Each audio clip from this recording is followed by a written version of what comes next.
Hey,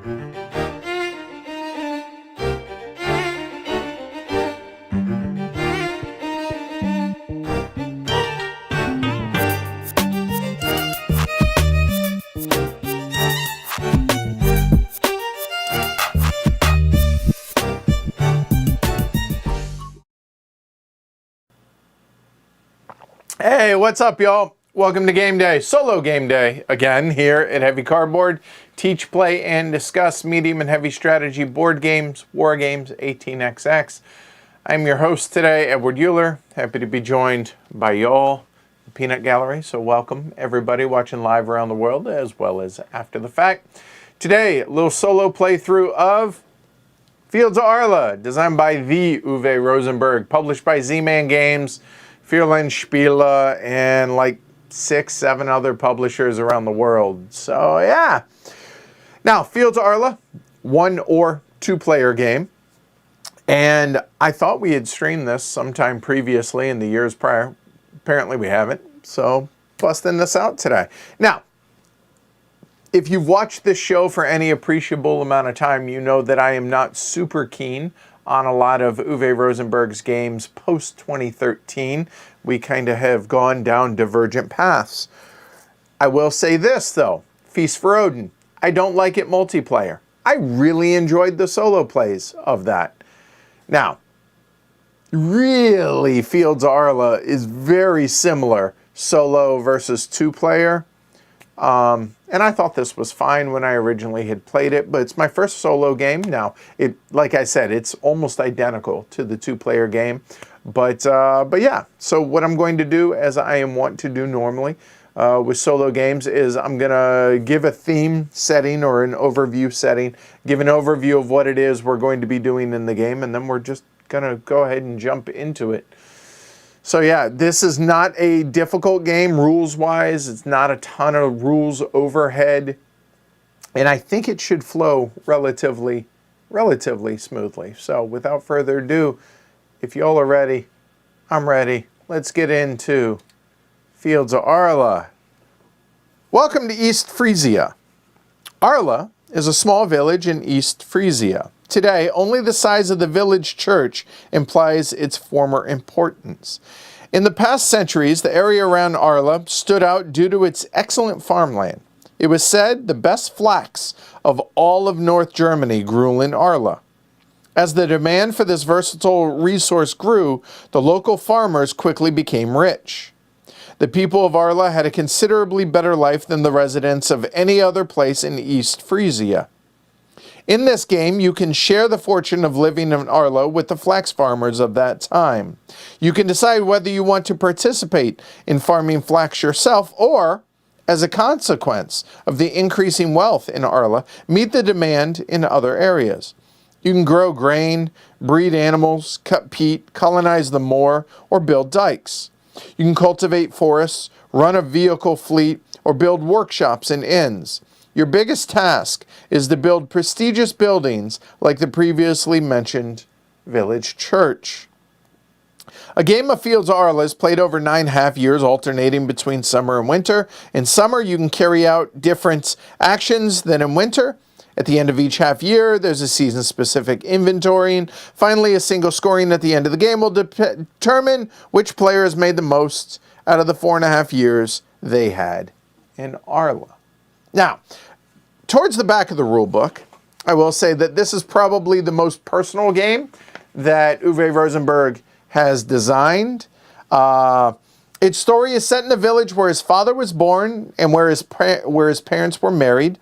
Today, about 1,100 people are living in and around Arle. One of the scattered settlements around Arle, Beemore, is a travel destination in the game. This is where Rosenberg's father grew up on a secluded farm, so on and so forth. So basically, this is where Uwe and his heritage is from. So I thought that was kind of a cool little thing. All right. So what are we looking at? So we have what they call the large board. I'm going to call this the worker placement board, kind of, all right? So we have the main board here. We have our own tableau, which is going to be consisting of our board here, as well as a barn and travel destination board. And then there's the supply board. And full disclosure, you don't need the supply board that was included. It's a 2-piece puzzle board, but it has a spot for all of those. We have the different resources that are going to be in the game. We have our personal tableau over there. And then we have endgame scoring pad right here, which was big back when this came out. And then we have like an overview little like cheat sheet, little double-sided little player aid there. And that's about it, all right? So what is it we're trying to do? Well, ultimately, we are trying to score victory points. According to the rules for the solo game, 110 is a remarkable score. I'm not trying to be remarkable. I'm just trying to be decent. More ways than one. So what do you think? 90? I think 90 seems like a reasonable goal here. All right. So that's what we're going to shoot for, is 90. But, all right. How is it we actually play Fields of Arle? Well, we have Lighthouse to show that we are the first player. I just wanted to include that. I love lighthouses, but we're the first and only player. So we're going to go ahead and just get rid of that. All right. Give us a little bit more room down here in our tableau area. So the game takes place over 9.5 years, as you can see over here, all right? And of those 9.5 years, half of which are going to be in the winter months, the summer months, and half are going to be in the winter months. So there are 15 available spaces over here in each of the 2.5 years. So whenever we are dealing with summer side, we are only going to be able to take these actions here. When we were in the winter side, we can only take those actions. Now, in the 2-player game, one action is allowed to be taken from the opposite side, but not in the solo, okay? In addition to that, as you can see here, we have the 9.5 years. In addition to that, I would like to point out the labor spot down here where it says imitate. Imitate is allowing you to basically do a action that your opponent has done. So basically double up on a spot that you wouldn't normally be able to do. Well, we don't have an opponent in this game. So what does that mean? Imitate is not available in the solo game. Okay? All right.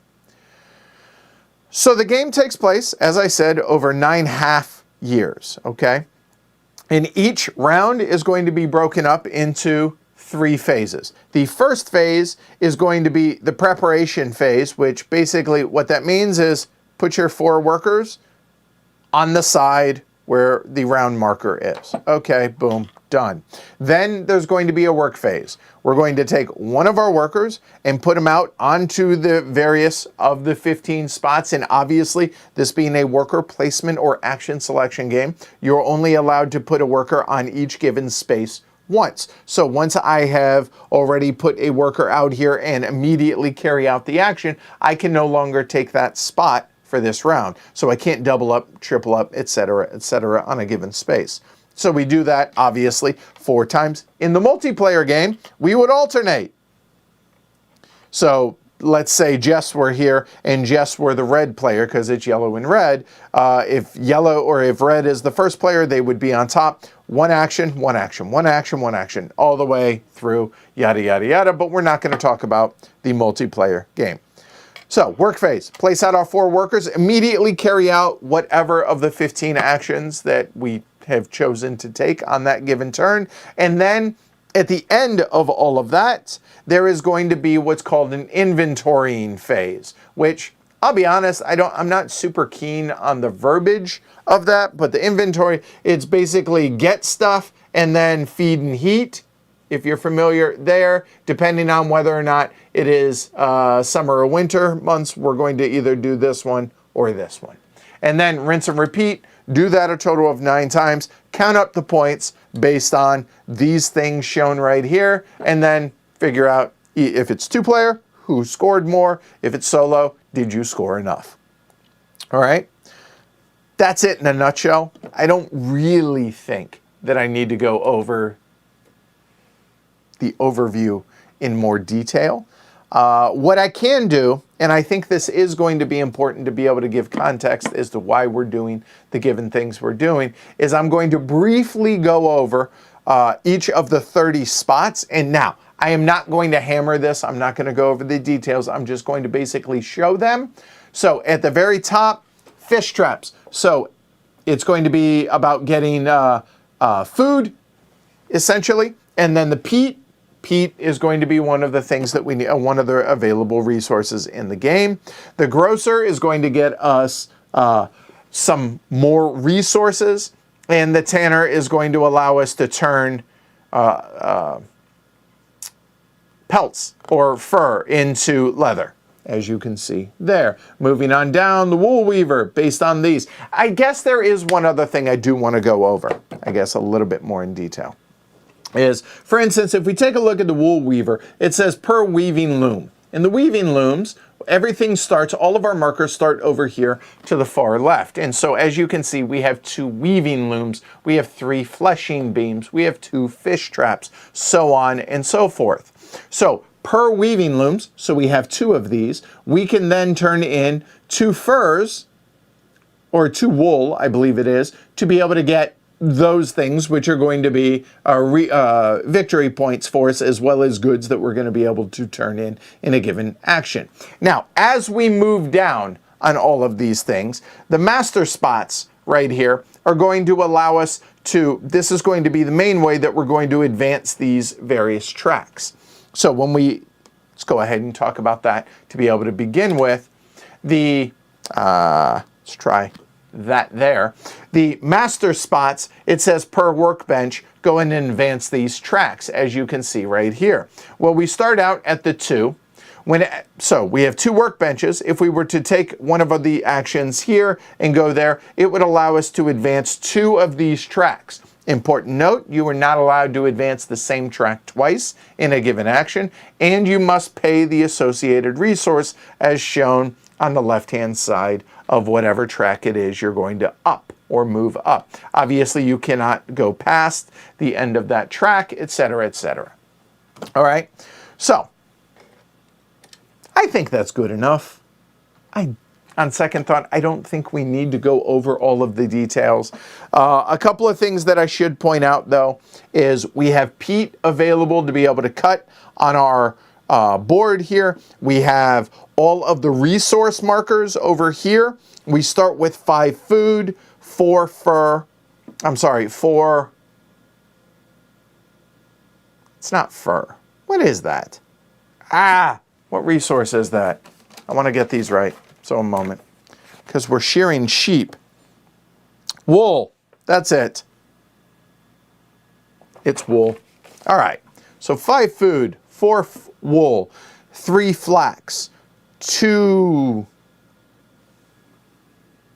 leather.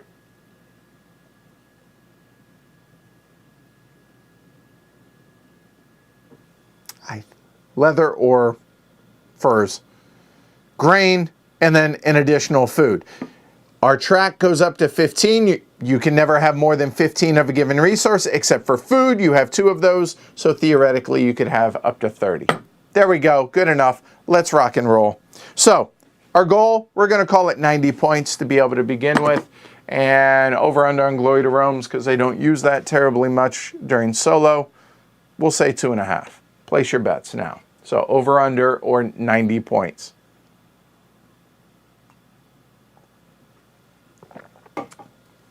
So as y'all know, I'm not super keen on a lot of Uwe's games post 2013, which is post Agricola, Orit Labora, Le Havre, I believe Gates of Loyang was before that, basically from Glass Road on. So the question was whether or not this would be Fields of Yay or Fields of Meh. So we'll see how it goes. It's hides. Leather is the finish. That's fair. So those are hides. That's leather up here. All right. All right, so we have 4 times 9, 18, 36 actions to score 90 or more points, ideally 110 points. But let's see. All right, so we start with 4 wood, we start with 4 clay, and we start with 3 peat. Now, should also note that on the flip side of these, we have timber and we have bricks.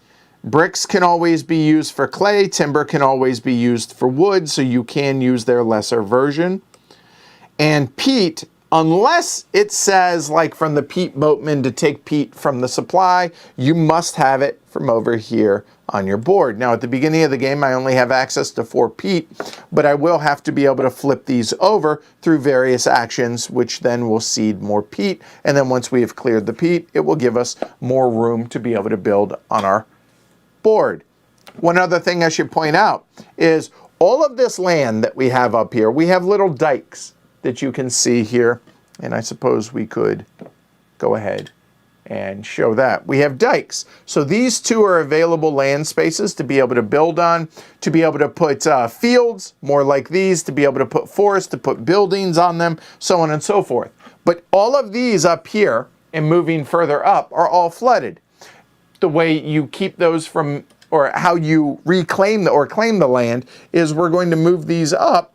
Now these 3 available spaces are available. Then as we go, we can move these dikes up further and further, and now these are going to be available, and then eventually all of them to be able to build on and cultivate the land. So, but as it is, only those 2 are going to be available. We're going to be getting resources, so we're going to be getting cows, horses, sheep, so on and so forth. And for some reason, the cows are special. They have stickers. The horses and the sheep, less important, I guess. So there's that. All right, so, all right, cool. All right, I think that's good enough. So let's take a look. Now, I am not super experienced on Fields of Arle, so I will absolutely welcome advice from the peanut gallery. But I do think that advancing these things seems like a good idea, but we don't want to diversify too much. Do we want to go a heavy animal strategy? I kind of like that idea because normally I avoid that. We could go a heavy travel strategy over here. Just know that at the end of summer, November inventorying, we're going to need 3 food and we're going to need 2 peat or possibly 2 wood at the end of it. All right. But the master workbench would allow us to spend resources, of which we have some, to be able to advance some of these.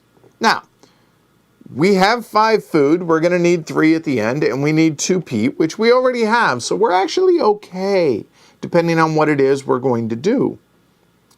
We have 1 horse doing the colonist action up here, and I will try to, I think that's going to be up at the top. The colonist action is going to give us a horse, which animals will breed during winter, not during these at the end of this set half year, but at the end of next half year. And that will also flip one of our peat bogs over to be able to give us access to more peat. But I don't think that's going to be terribly important. But note, these actions are available now. The next half year, these are, and that one's not. So maybe we go ahead and do that so that we get a horse and flip that over. But at the same time, you do notice that if we did some cattle trading, we would potentially be able to get a horse there as well. All right? Oh, boy. I have no idea. What direction do y'all want me to go? Do y'all want me to go animal focused? Do you want me to go travel focus? Do we want to go building focus? Like, where should we be focused? What do y'all want to do today?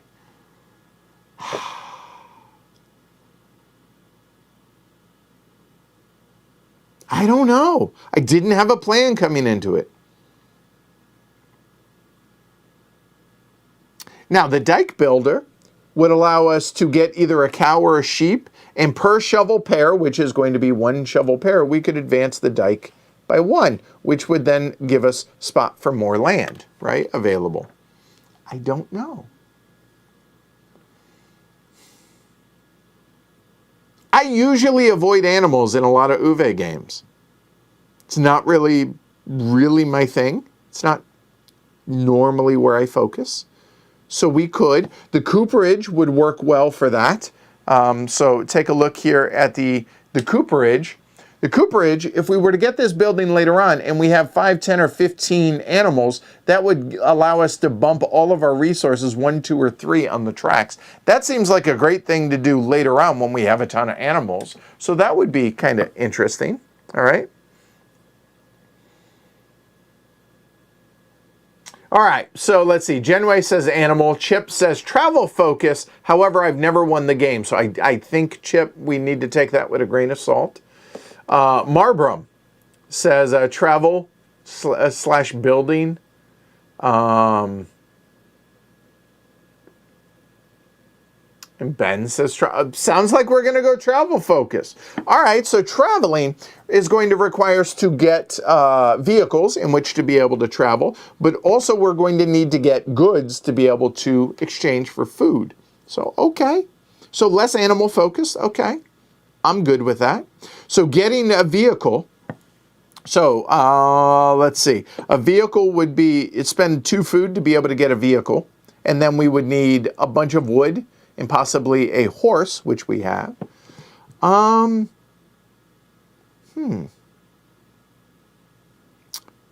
wood. We don't have a ton of wood. So you know what? I think what we will do, we will start out here in our July. We will go to the master spot. The master spot is going to allow us to increase our workbenches, okay? So we currently have 2, so we're allowed to spend up to 2. So if we're going to go, if we're going to need wood, I think 1 would be, this would be a good thing to increase. So that would be there. That would cost us 1 wood. So we will spend 1 of our wood there. So that was 1 of the 2 available that we can do. So the ovens is going to allow us to turn resources here into food. That's good. Pottery into food and peat. That seems not terrible as well, right?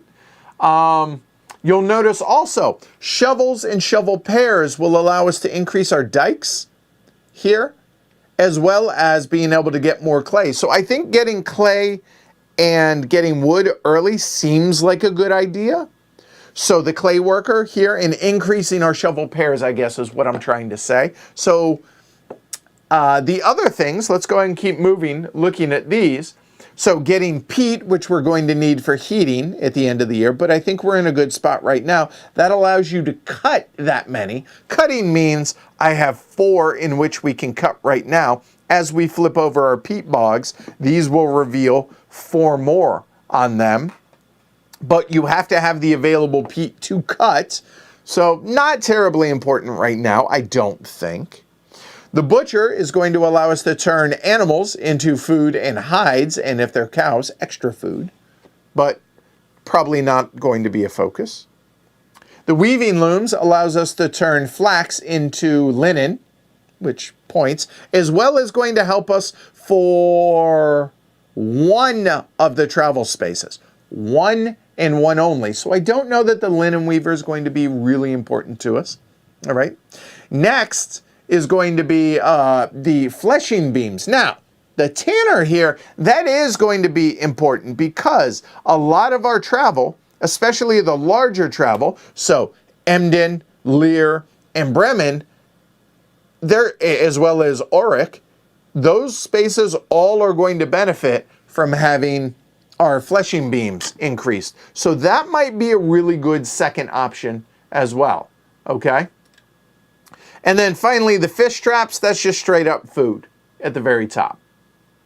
All right, so I could make a case that a lot of these are going to be important. And yes, I agree that cutting peat is definitely going to be important as we go along. But personally,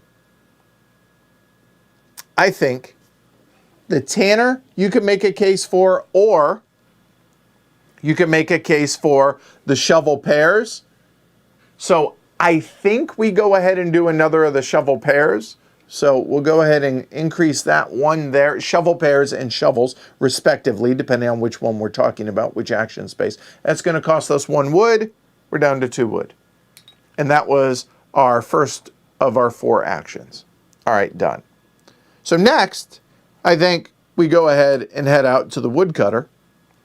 How much wood would a woodcutter cut if a woodcutter could cut wood? And that would be, as per shown right there, that's going to be 4 wood. Now, this is only the cost you pay whenever you're advancing it per like the master spot here. So that's just going to get us 4 wood. So we're going to grab 4 wood. And I guess that's the answer. 4. How much wood would a woodcutter cut if a woodcutter could cut wood? Which gives us 6 wood. Now, one other thing that that I feel like we should point out is we're talking about traveling, right? Well, traveling, looking at these, this requires 5 wood and 1 horse. This one requires 4 wood and 2 horses. And then the spaces available there. I kind of like the first one, which we can currently do right now. Okay?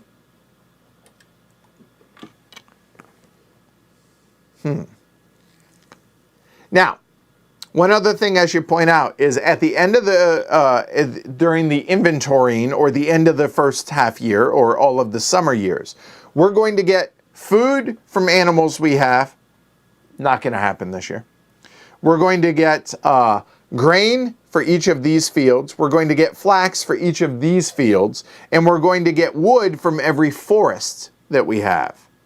So the forester allows us to get forests out there, which will provide us more wood, as well as the woodcutter there.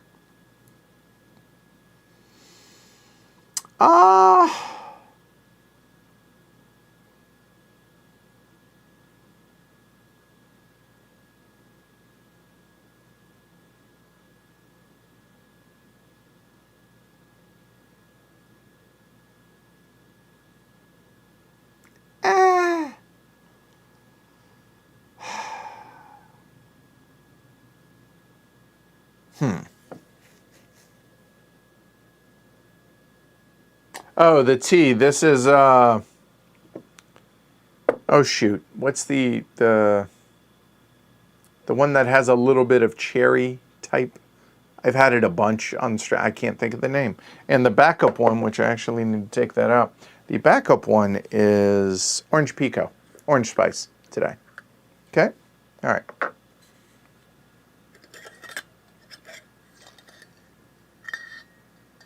Thanks for the reminder to take this out.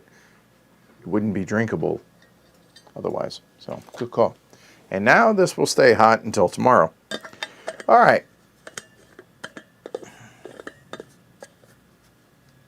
And Michael brings up a good point. I can, if we want, buy the upgraded version. The upgraded version is the one that's pictured down below, right? 7 wood and a horse, which we have 6 currently.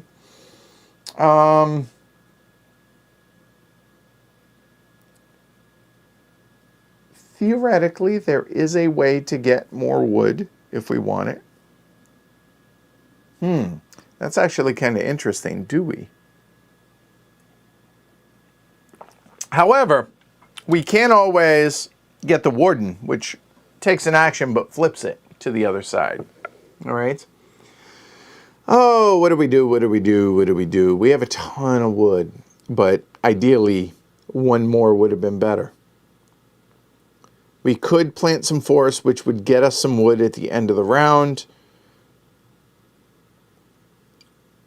which that would allow us during the next half year to be able to buy the vehicle there and or a peat boat, which would be 1. That might not be terrible. Okay. Maybe we focus on picking up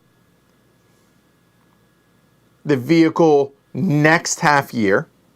Okay, so if that's the case, what can we do to help ourselves?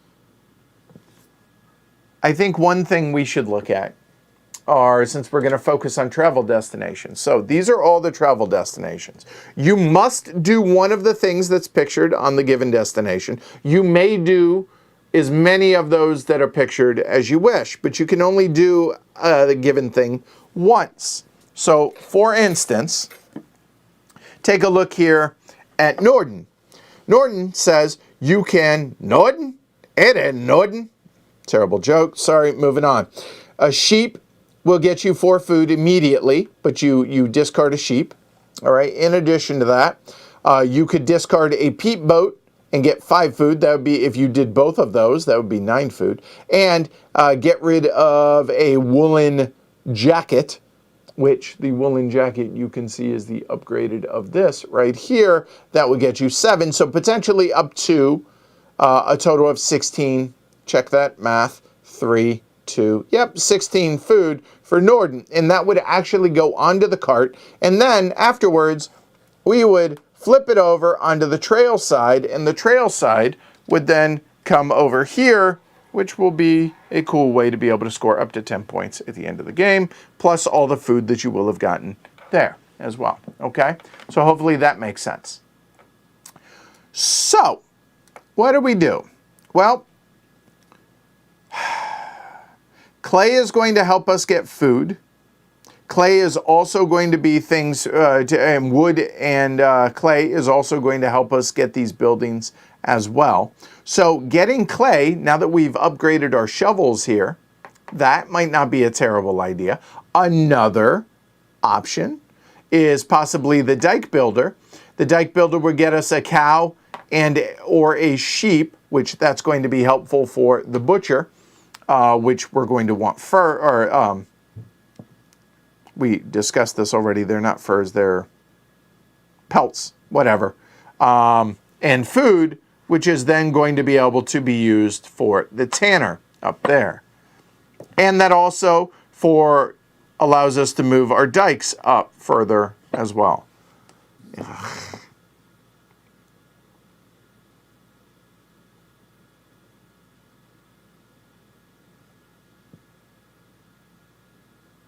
Yeah. The wool weaver, which then gets... I don't know! What do we do? We could plant some forests, which we know we're going to need a lot of wood probably to build. Getting that done early, maybe not a terrible idea. We have enough food to be able to cover it, so the forest might not be a terrible idea.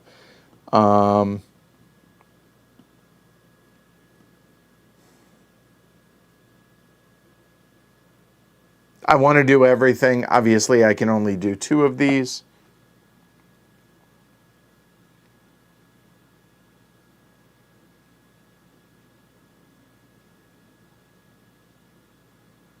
What do y'all think?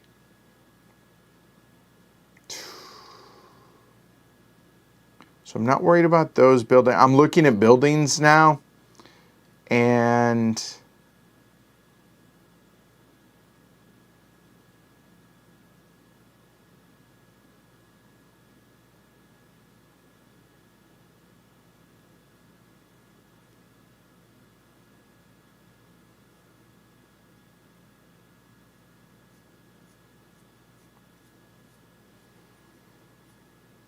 I kind of like the idea of the colonist gets us a second horse, because each of these is going to cost us a horse or possibly 2 horses, depending on which one we're going to go with. I kind of like that idea. I can get on board with that. And yes, you can technically pass, which basically just says, hey, I'm not going to do anything, but you're never going to do that. So yeah, I kind of like that idea. So let's go with the colonist.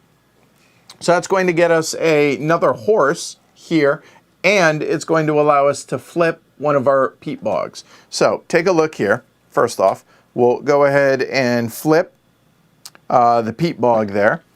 And when we flip it, you'll notice that there are 4 spots available for peat, to cut peat. There. Now, a moment while we talk about animals here. Animals can go to a bunch of different places. So you'll notice in a stall, you can have 3 of the same type of animal in there. So obviously our horses can both hang out right there. That's perfectly fine. Horses, or not just horses, but sheep and cows as well. Up to 2 of the same type can be in a land space, in an empty land space. So there. 1 of a given animal can be on a dike, you know, just kind of out there surveying. out there. And then as we go along, stables, double stalls, and stuff like that, we'll be able to put in more and more. But as it is, both of our horses can just hang out there, because at the end of May inventorying, which is the end of the next half year, if there are 2, 4, or 5, or 6, 2, 4, or 5, check that, 2, 3, 4, or 5, they will have 1, possibly 2 babies. So we'll see. Okay? All right, there we go. So that's 3 actions. What the hell do we want to do for our last one? Now that we have all this peat available, we could cut some peat. We could plant a forest, cost us a food.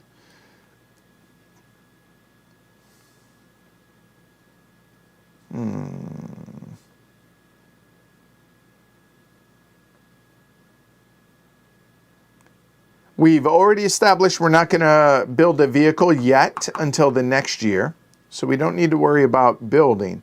So just what helps us the most is the question.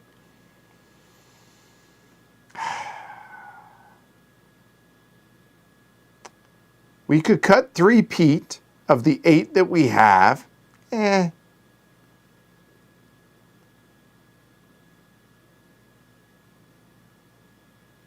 You know, the more I'm looking at this, the more I'm wondering whether or not we go ahead and do the dike builder, which will give us a cow, as well as 2 of the dikes to move up, because then the butcher would allow us to get a total of 7 food and 4 hides. That's what it is, hides, by the way. And then we'll be able to turn hides into these. These will then be able to help us for our traveling, right? That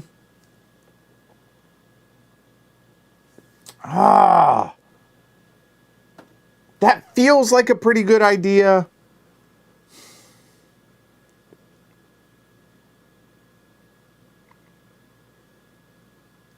You know what? I just noticed something. Let me point something out. This building over here, the weaving mill, it costs 2 timber. I'm sorry.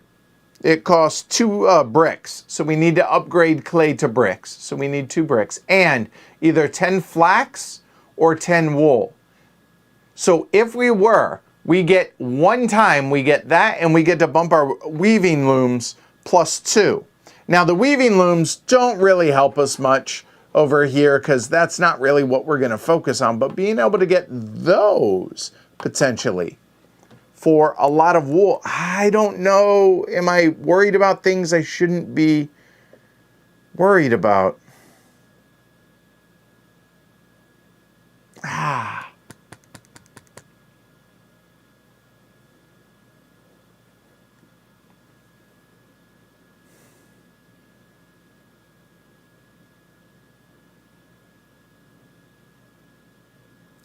Then again, there's also the saddlery.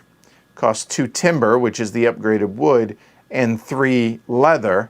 And then per horse, you get 1 peat cutting. So right now we have 2 horses, it'd be 2 for, and a fleshing beam plus 1. And the fleshing beam is going to help turn hides into leather. So you see how all of it is connected, right? Oh boy. I could make a case for forester. I think the clay worker, the dike builder, the peat cutter, I think all of those make the most sense.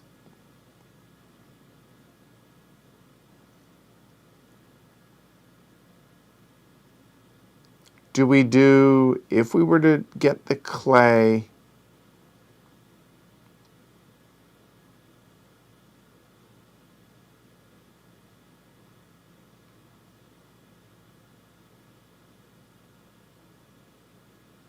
I don't think we need the clay right now. So you know what? Let's go ahead and do the forester. That's going to be another way to get us more wood. So the forester is going to cost us 1 food. As we can see, we can either build a building or take a forest. So we will pay the one food from 5 to 4. Okay, easy enough. And any of the buildings, the only ones we could actually get are the 4 that are at the top. We don't have any of the upgraded stuff, so we can't get anything else. So the upgraded, or the first buildings,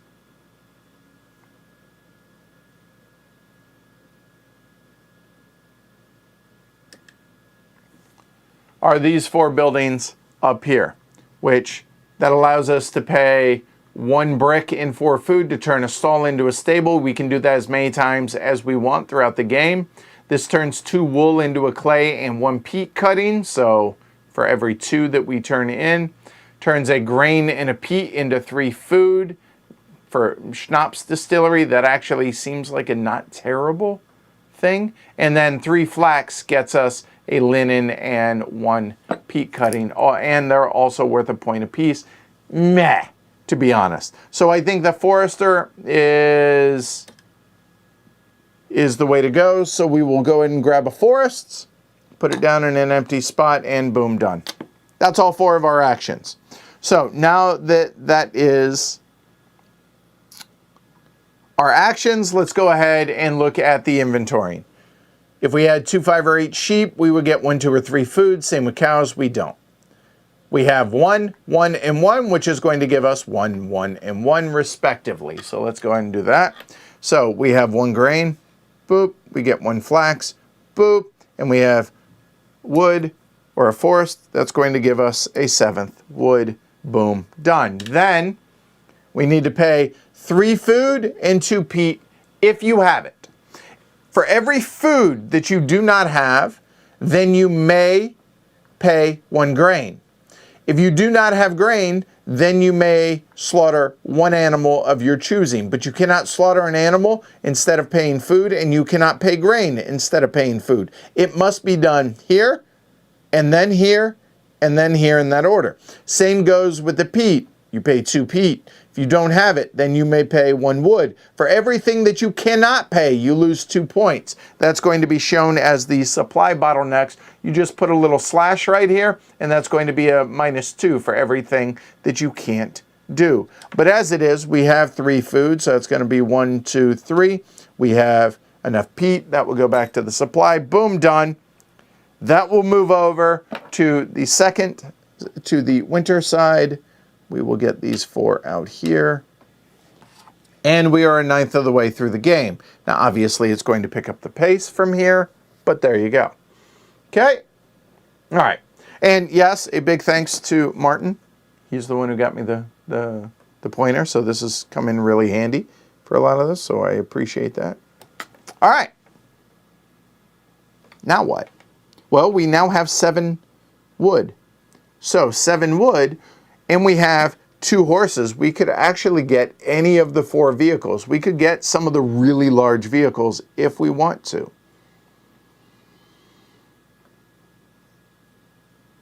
That's awfully tempting.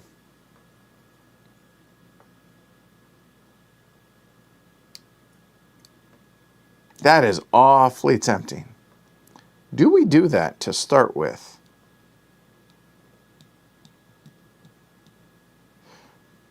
So there's one other thing that I feel like I should point out. So there's this spot over here called the Dike Warden. It allows you to flip any 1 tile that you wish for free. And you get to move 1 dike up. I would argue that is way better than just the Warden. So being able to do the Wainwright, which grabs a vehicle and a peat boat, because why wouldn't you do both? It makes sense. And doing this, and then flipping maybe that vehicle over to pay, so you don't have to pay the higher cost, is a pretty good idea. With that might not be a terrible idea.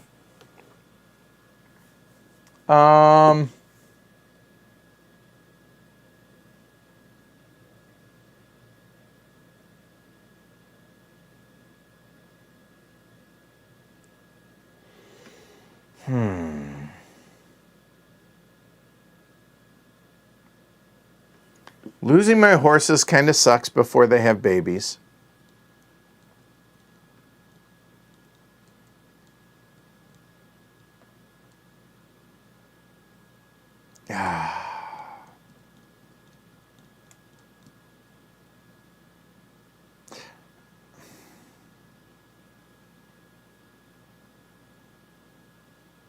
4 wood and 2 horses.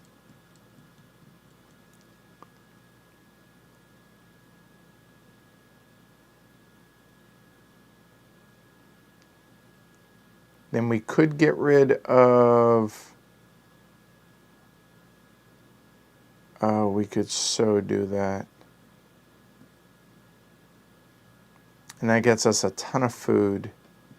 That's 5. No, it'd only be 5 food, wouldn't it? Okay.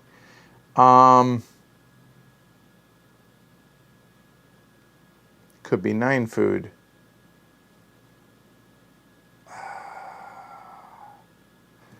I'm looking at the various places that we could go. Being able to not have to worry about food for a few turns would be really useful.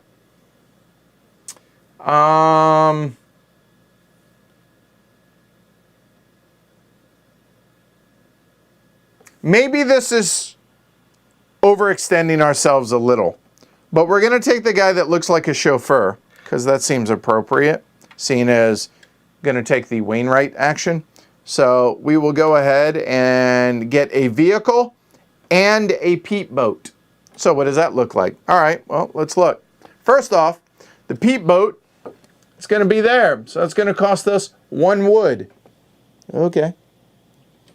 That will go ahead, come on over here. We'll pay the 1 wood. Done. And then 1 vehicle. Let's go and get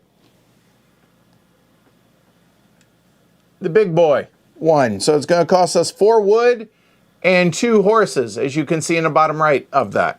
Now, you'll notice that this spot over here has a -3, and you'll have to take my word for it. Or instead of taking my word for it, let's go and do it this way. Right there.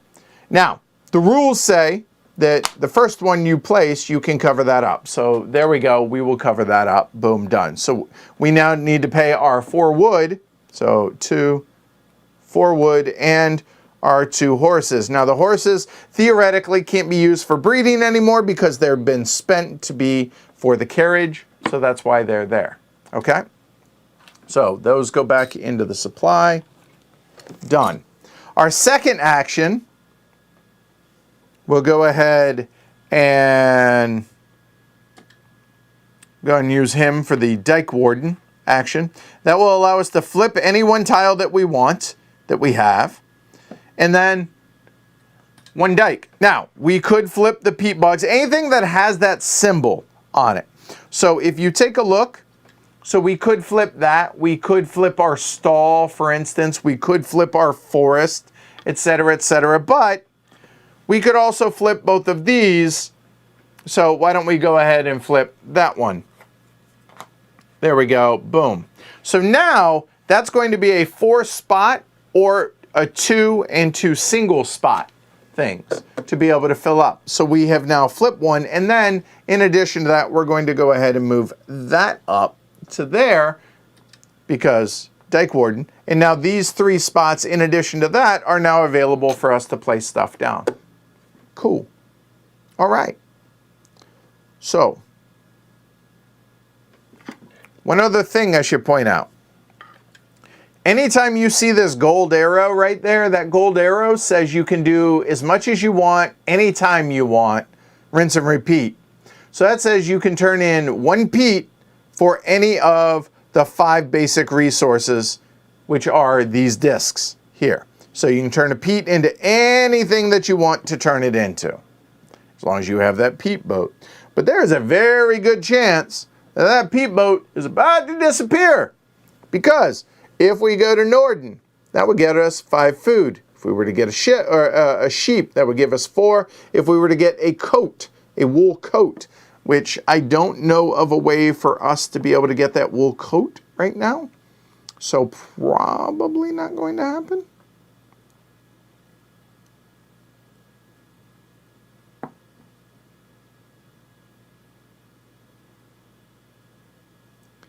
In looking at this,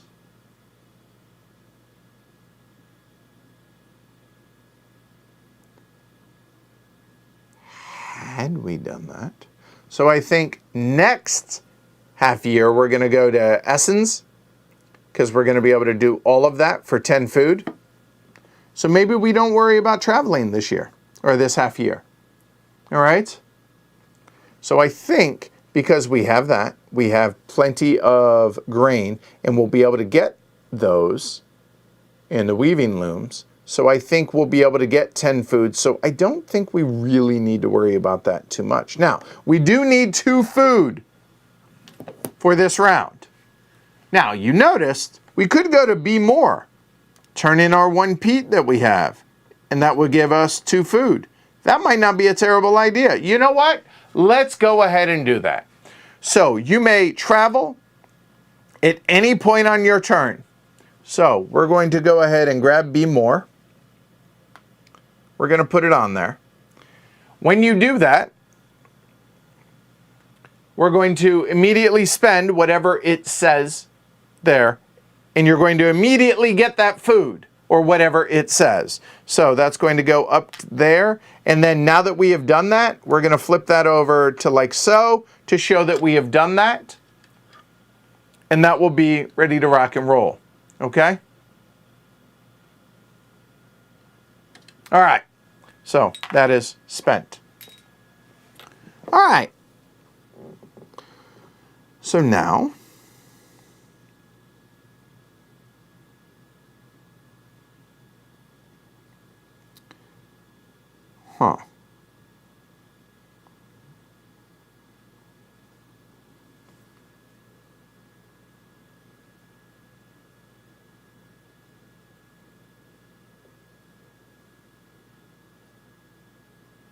Oh, and the Peanut Gallery brings up a good point, that at any point on our turn also, we can turn in any of our clay. Clay will require a peat, as you see. As you see, it will require a peat, or our wood, and it will, when you put it down, you pay the peat if you need to, or you just flip it over, and then it will become whatever it is at the end of next turn. Or at the end of this round, I should say. So let's see, what do we want? I kind of like turning clay. We don't have the peat, however, so let's hold off on making that decision right now. The important thing to note, though, is the double spot there cannot hold cannot hold clay or wood. Okay?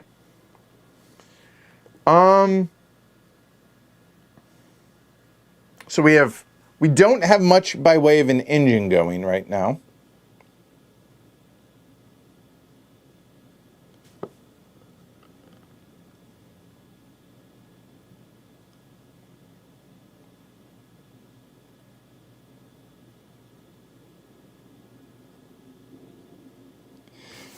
The potter would allow us to turn clay into food and peat. We do have 2 wood available, and we have clay. So I feel like one of these should be done for the master, which would then allow us 2 bumps. Now, one of these could be to bump that so that we get 3 bumps the next time we take it for 2 clay. That might not be a terrible idea.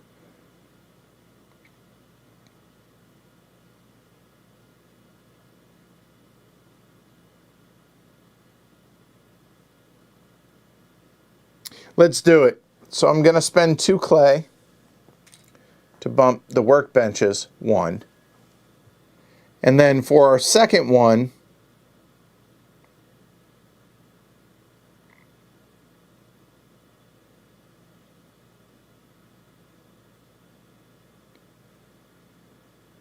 I think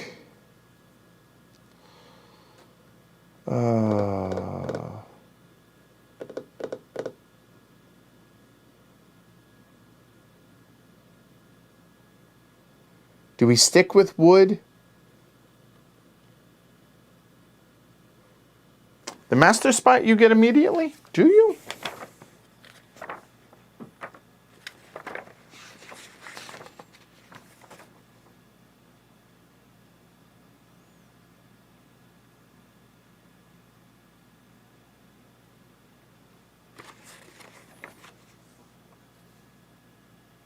You're right. So we have 2 more. Good call. So because we did this as our first action, the workbenches, so that immediately takes effect. So now we still have 2 more to use. Good call. So one of which will be to spend a wood to bump the axes up 1. And for the other one, I could make a case for the spades, which allow us to cut a lot more peat.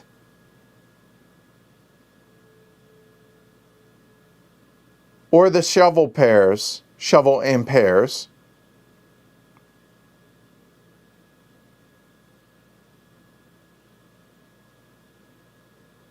Or do we hit our benches? Ooh. You know what?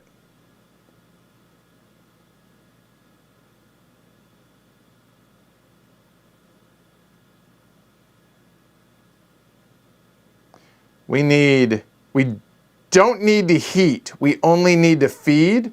So you know what? This may be short-sighted, but let's go ahead and do it.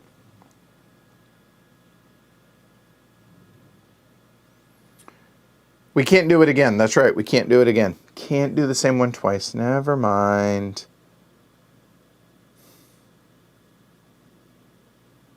Yeah.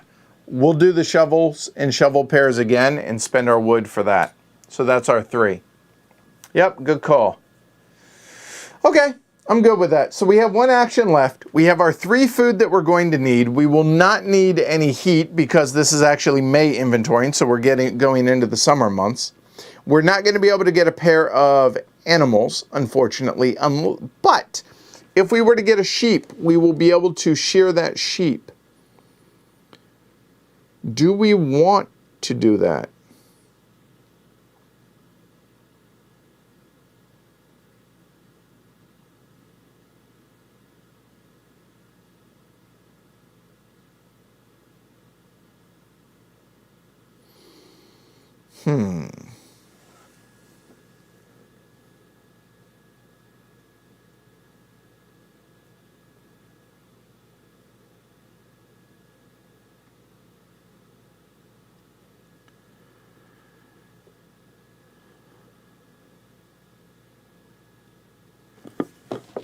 I'm looking.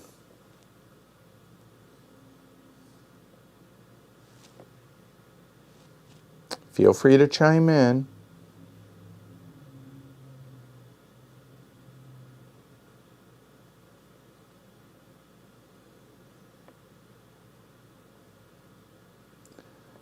No, that doesn't make sense.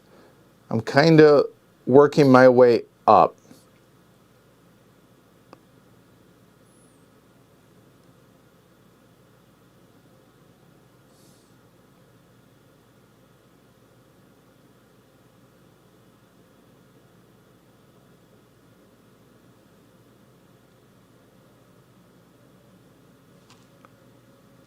We can't cut peat. That's over on the other side. That is definitely going to be a plan for next turn, for sure. Now,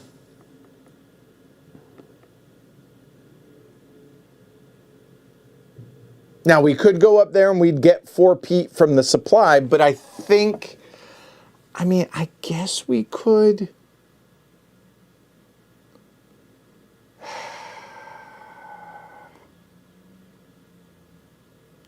One, that gives us 4 peat next turn. That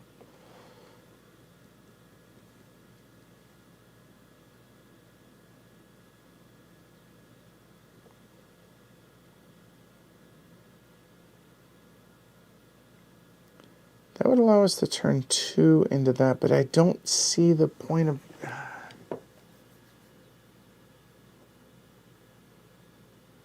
A moment. I'm trying to figure out...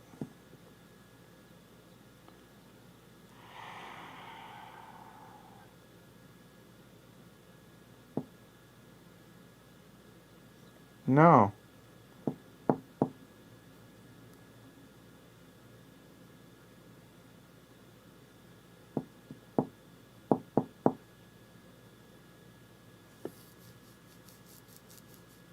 I'm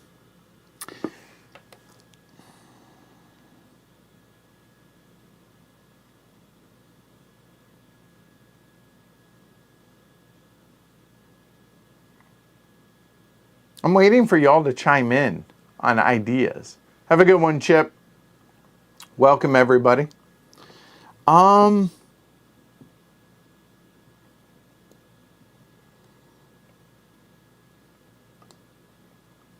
We're in really good shape for next turn. I know what we're going to do next turn, but I don't for this turn, unfortunately.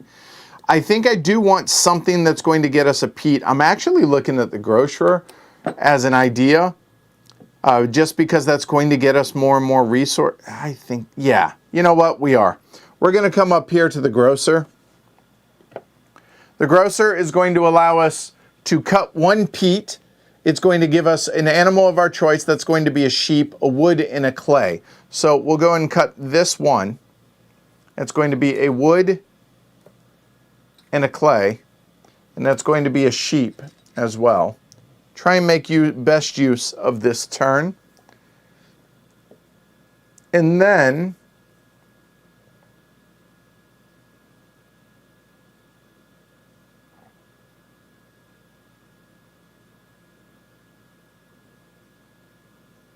I think we're going to actually use that peat to turn this clay into a brick right there.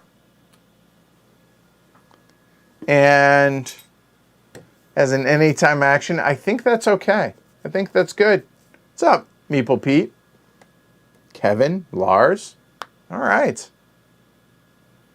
All right. So that's it. So now it's we need to do the inventorying. So inventorying. Have babies if you have multiples. We're not. But we do have one sheep now, and that's going to get us one wool. We'll take it.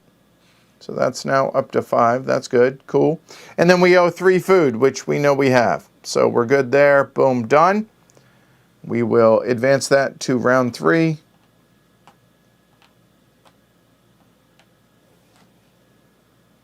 And now, also, we grab everything that's on these. We get these at the end of the round, so that's now going to be 1 brick, and that's going to be on our travel.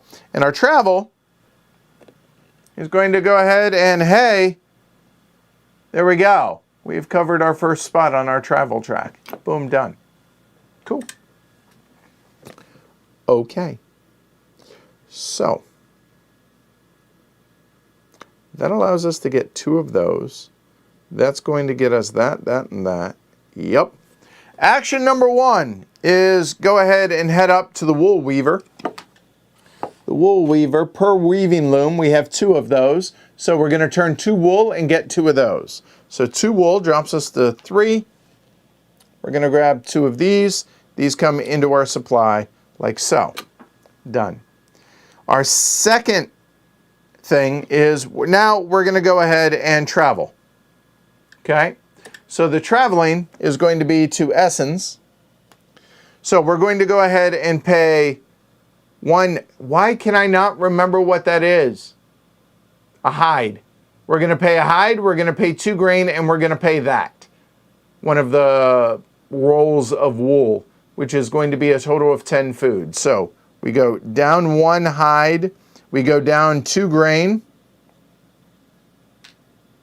and we will discard 1 of these that we just got, and that's going to get us 10 food. So now we don't have to worry about food too much, and that will take up that spot. And beware, there's a bit of a traffic jam. Okay?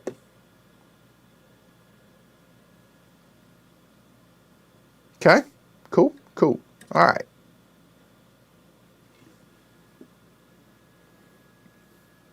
I feel like that was productive.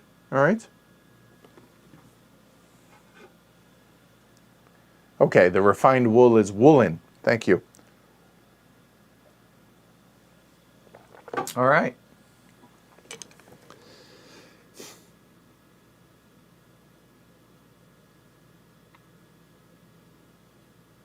Oh, shoot. The sheep should actually hang out, and we'll just put him up there on the dike. Sorry. Okay. we need resources. We could get 5. We have 2 clay. That would get us that, which would give us 3. There and there.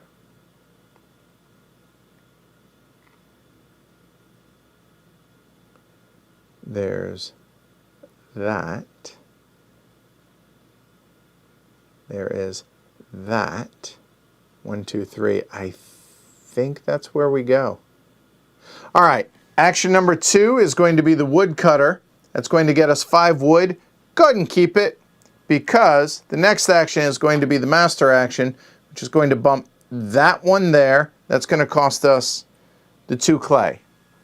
We still have 5 wood and 3 actions. That's going to be 1, 2 wood, 1, 1 wood, and 1 there. Done. Then, hold on.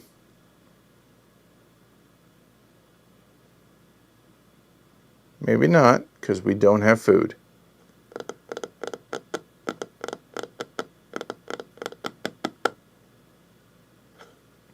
Back that up. There, there, there, and there. That pulls that back. We still have 5 wood. Okay.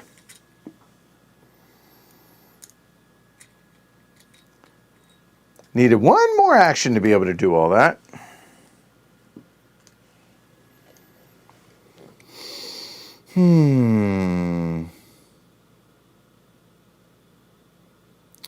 So we need peat and we need food.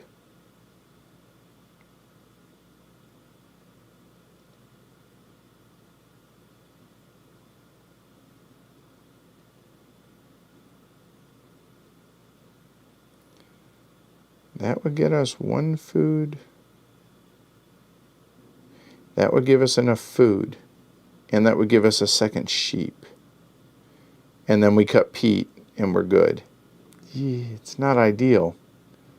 But I think that's what we have to do, because I don't see another way to do that.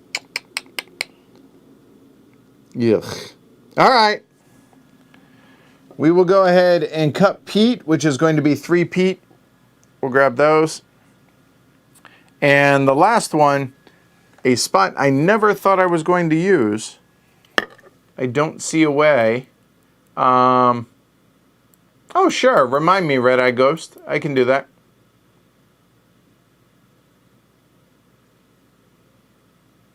Oh, right. I have a ton of food. You're right. Hold on. Forgot. I have plenty of food from the travel. Okay.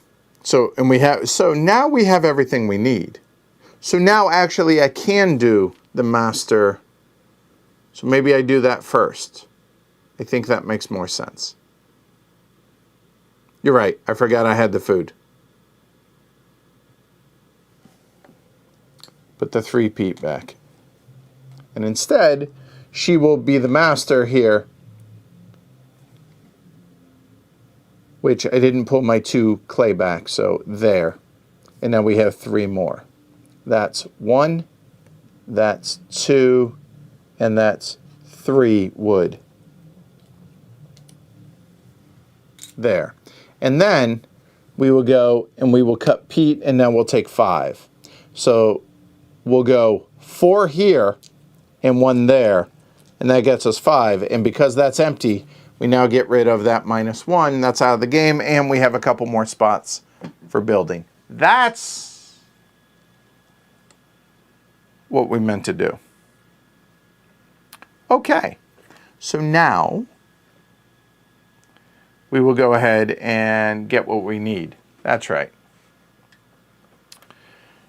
No breeding, 1 of each, so we will get 1 of each, and then feed and heat. So we will get 1 grain, we will get 1 flax, and we will get 1 wood for the forest. We will pay 3 food, drops that down to 7. We will pay 3 peat. That's the end of that round. We will advance that to that side, and we will go 1, 2, 3, and 4. And, hey,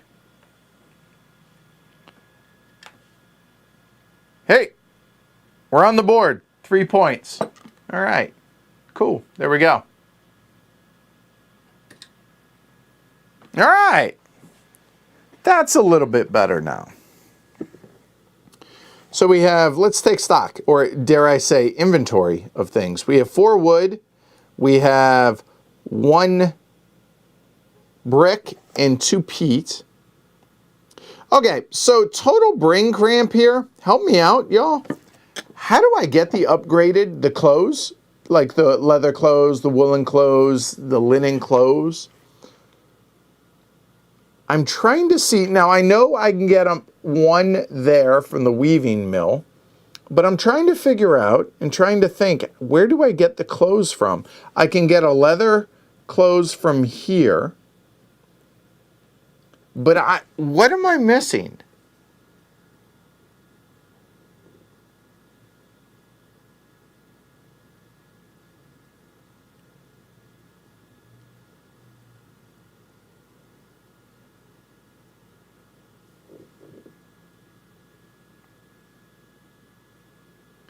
Oh, that's cool. From Ulrich.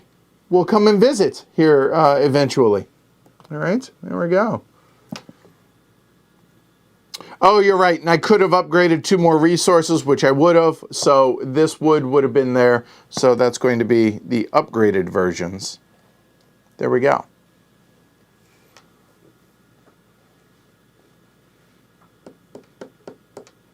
All right. So now, what do we do?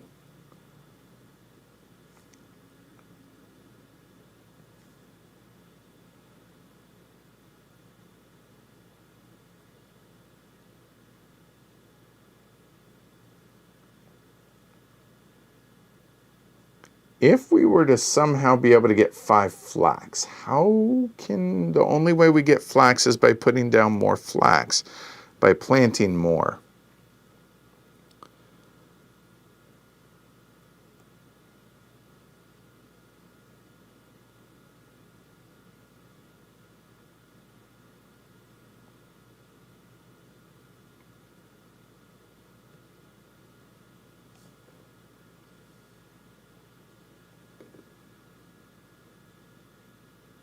Oh, that's it, right. Upgrade them on the wagons. Duh. That's it. Thank you.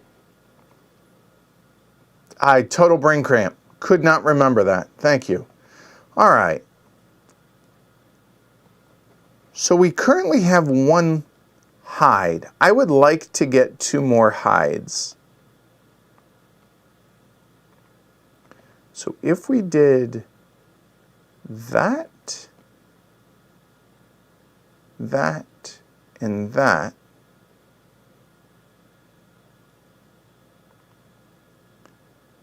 I like that idea.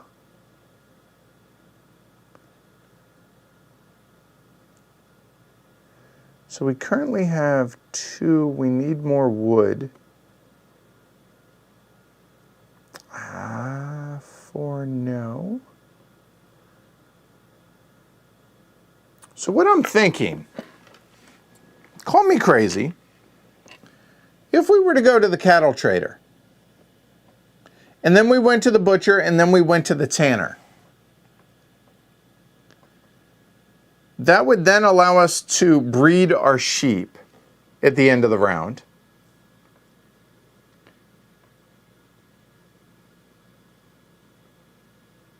If we only butchered the cow, which would get us 4 food and 2 hides, and the hides would get us leather.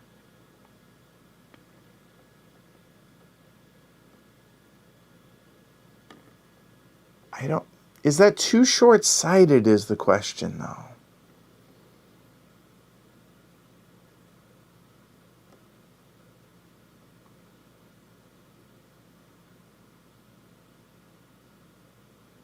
That feels like a pretty good idea.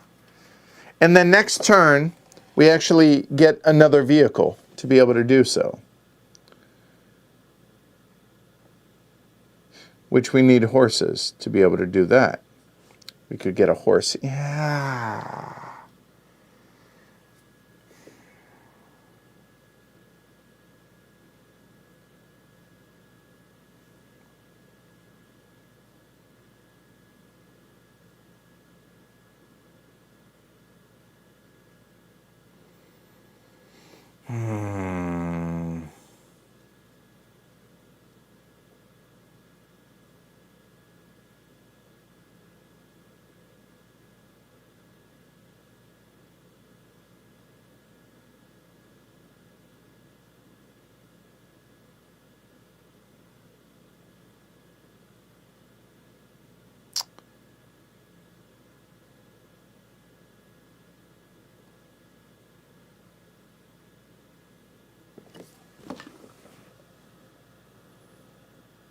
That seems like a pretty good idea, actually.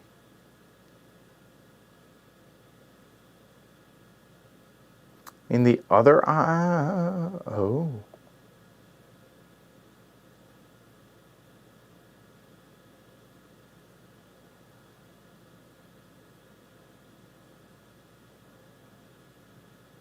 I think I like that idea, so I'm going to try that. We're going to go to the cattle trader. The cattle trader will get us 2 grain, a sheep, and then a... Oh, I realize let's try that. There we go. 2 grain, a sheep, and then one of the others. So a sheep, might as well put them in the stall. Bring them back. And you are always allowed to freely move your animals. 2 grain, which will move that up to 3. And then, I don't know that we need the extra food. But if we're going to butcher it either way, which... Yeah. Maybe we don't butcher it. What about instead of going to the butcher, we go to the builder's merchant, and then we go to the tanner, which would then get us a bunch of the leather as well, but we still get to keep the animal. If we keep the animal, I think we go horse. So I think we grab the horse instead. The horse, we'll just let him come out here and be free. You know what? He's got a lot of room. Let's go out there. Done.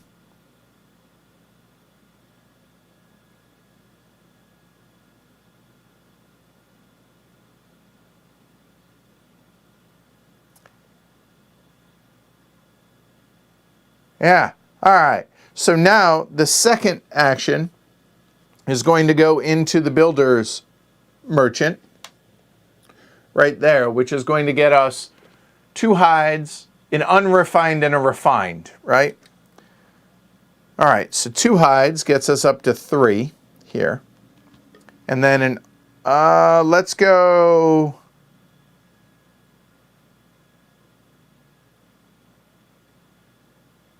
wood?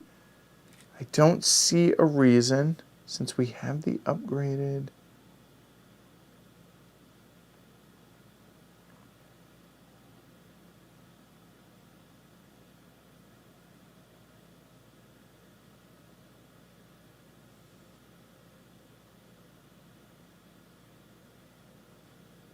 Yeah, I'm just going to go wood. And then for the upgraded one, I'm looking down here at the village church.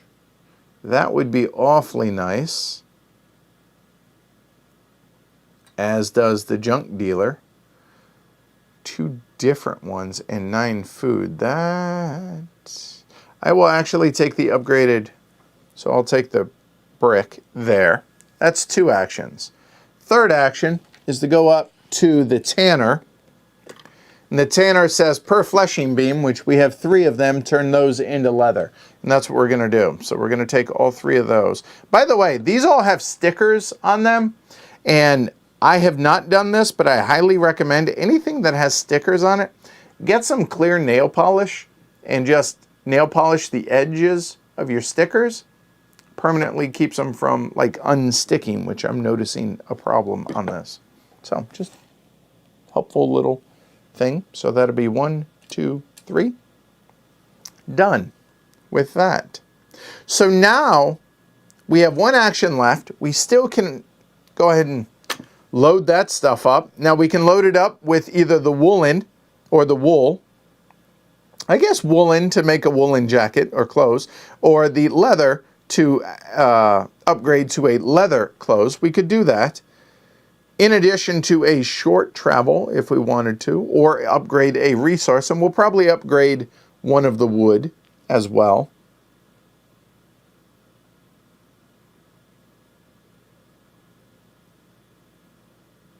Yeah.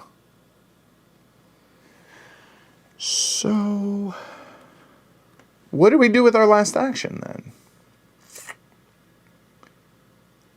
Now, the grocer might not be terrible because we are going to have babies. So being able to have another baby horse might not be a terrible idea. So doing the grocer, I think, actually makes sense. I think so.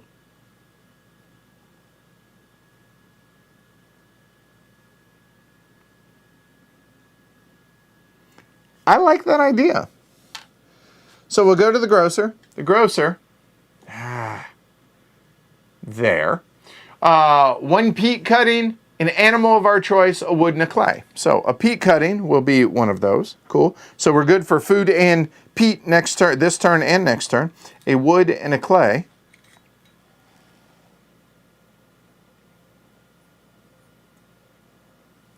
Animal of our choice. Oh, they won't have a baby. Because there isn't a place to put them. That's a bummer. But I'm still going to need the horses. I'm okay with that. So I will take the horse. All right. So now, what we will do, I had a plan. Where was it? It was there. So I'm going to upgrade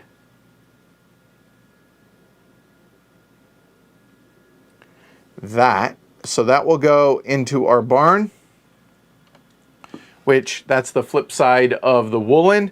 And then we will go ahead and grab that and we will upgrade that. All right, so that's the end of this. So we get to pull these back now. Okay. Get our workers back. I feel like I'm doing terrible. That should be on the other side. But the good news is I'm teaching y'all what not to do since I feel like I'm doing terrible. Done. There. Oh, and then, yes, thank you. Animals breed if they are in an enclosure and they have room in which to be able to do so. So now the question is, do I breed a sheep or do I breed a horse? And you know what? I think the sheep are going to go ahead and hang out there, and instead the horses are going to go ahead and breed, and because there is room for 3 in there, they are going to have a foal. Done. So there, we do have, we get to shear the sheep. We have 2 sheep, so it's going to get us 1 wool. We'll take it. And then we owe 3 food, down to 4. Done. There we go. Okay. Kevin, I feel like I'm always doing terrible in every game. I feel that. I totally feel that.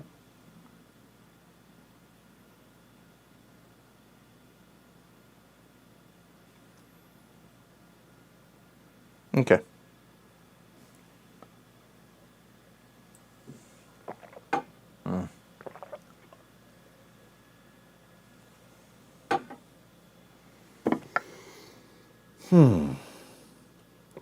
All right.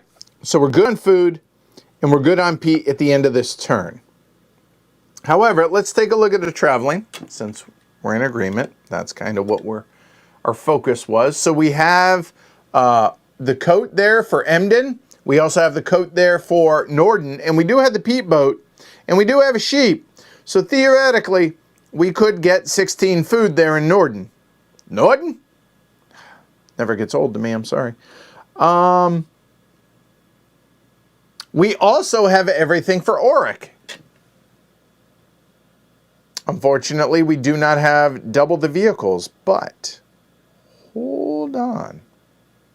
Maybe we will.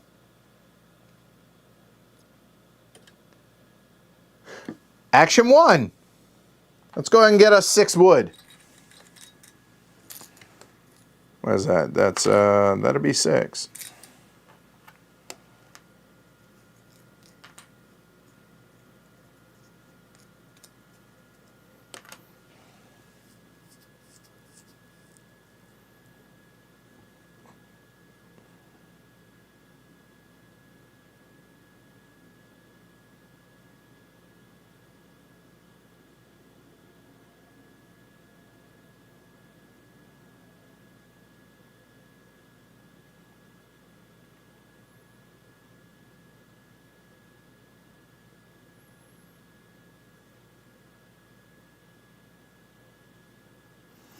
You know what? We're going to need to. I don't need to right now. I think I can do that later. I was looking at the dike builder. But that would give us an extra food if we did that. Getting the cow now.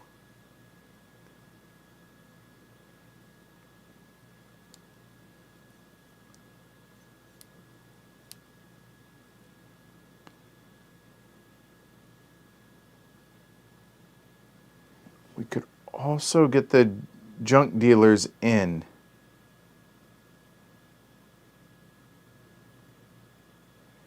Or the milk house in.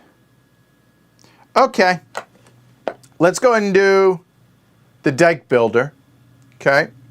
So the dike builder, there. That's going to get us a cow, and per shovel pair, we're going to be able to get dikes. So we have 3 shovel pairs. So that's going to be a cow. Cow's going to hang out right there. And that's going to be 1,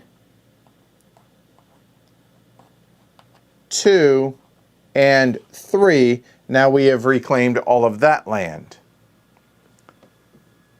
Then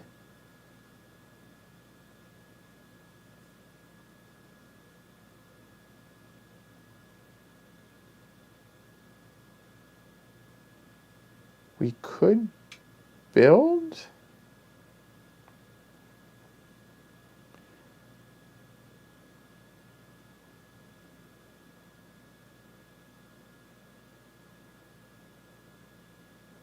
Hold on.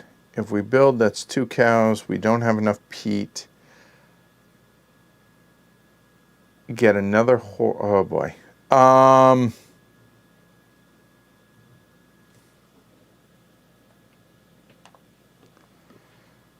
We're going to go colonists, which is going to get us another horse. And that's going to allow us to flip another one of these, which we're going to need to because these are minus 4 points apiece. We're going to want to get rid of them. Yeah, I'm actually looking at a few of the buildings down at the bottom. So let's take a look at this. I could make a case for the milk house inn, the village church, and the junk dealers inn. Okay? And let me... There we go. That's probably better. You'll notice it's 2 of something of those, which I have plenty, and I do have enough food. I only currently have 4, but I'm going to be able to get enough food when we travel. So I could get either of these. This would give us a second cow and allow us to cut 2 peat and get us a 5-point building. The junk dealers inn gets us another peat boat or a cart. It gets us a leather good and gets us a woolen. That's awesome given the traveling. So the junk dealers inn, I think, makes the most sense there. The church, village church, I need 3, 3, and 15. I have 3, 2, and could get enough if I wanted to.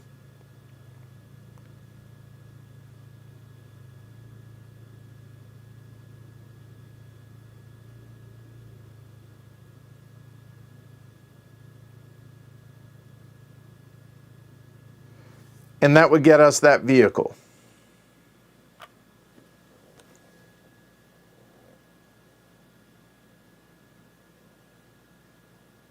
All right. Congrats, Jonathan. Whew. What do we do? We could build.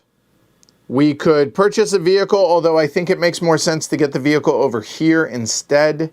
So I don't think we get the vehicle. And if we're going to get the peat boat, I think we can get rid of the peat boat that we currently have, along with the woolen, which would give us 12. We could get rid of a sheep, which would give us another 4 food for 16 food. 16 plus the 4, that would be at 20 food, which then would allow us to do that, right? I'm talking about traveling to Norden, obviously.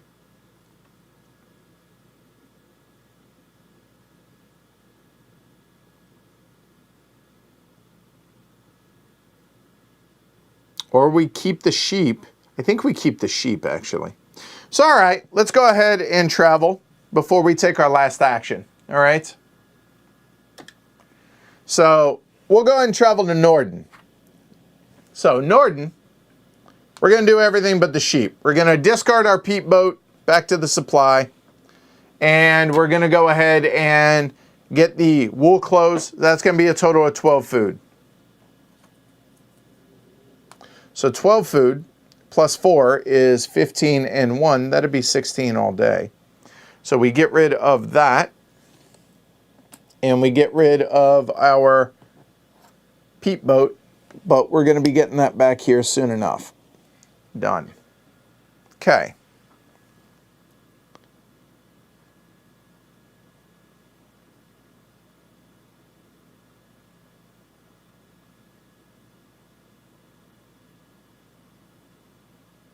You know what?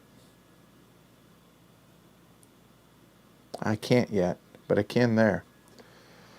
I'm going to go ahead and put one of the clay up there. But that then becomes... You know what? I can't do that yet, but you know what I can do. Yep, that's going to make that decision easy. So we're going to go ahead and cut 5 peat. 5 peat is what we have left here. So we'll cut those 5. Both of those come off the board. Then I will go ahead and put that up there, getting rid of one of the peat. And I might as well go ahead and throw a wood up there as well. And that's all wood. Okay, so now we have 2 sheep and 1 cow. That will each get us 1 food each. So that's now going to go from 16 to 18. Boop. We have 1 of each of those. So that's going to be 1 flax. That's going to be 1 grain. And that's going to be, yep, you guessed it, 1 more wood. Then I will pay 3 food. I'll just go and pay those 3 there. And I will pay 2 peat for the feed and heat. Done. These come back. That's 4. That's 3. And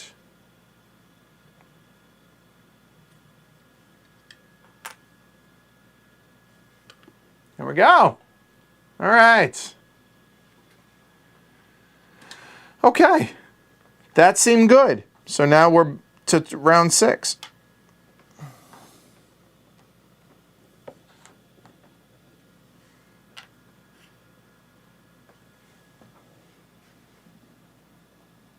Okay. Now it feels like I'm making a little bit of hay here.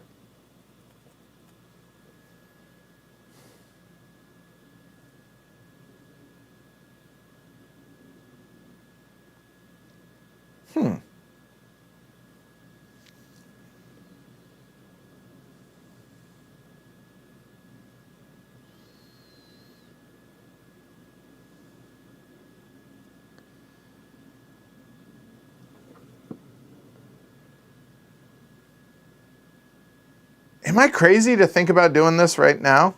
Getting the village church right now just because it gives me a free second vehicle? That kind of seems like a good idea. And then I don't have to waste my animals. I think so.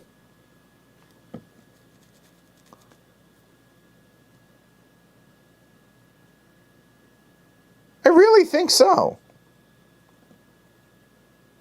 I'll have to worry about food here in a minute, but I have ways to get food.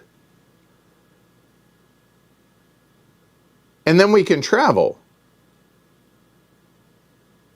I think so. So let's see if it's a terrible idea. So I want to build. It costs, but it costs me 2 food to build, doesn't it? There's that. Or it costs a food, which then I would be 1 short. So yeah. Okay, so I got to get food first. Okay. I need stalls and or stables.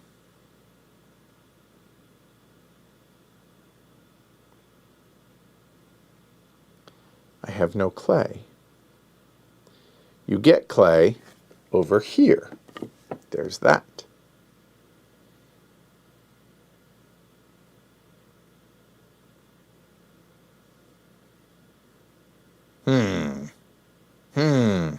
Okay. So the fact that I'm at 15 exactly is kind of the problem. Oh, wait a minute. I can travel here first. Okay, let's do this. I like this idea. All right, so where are we going to travel, y'all? Currently,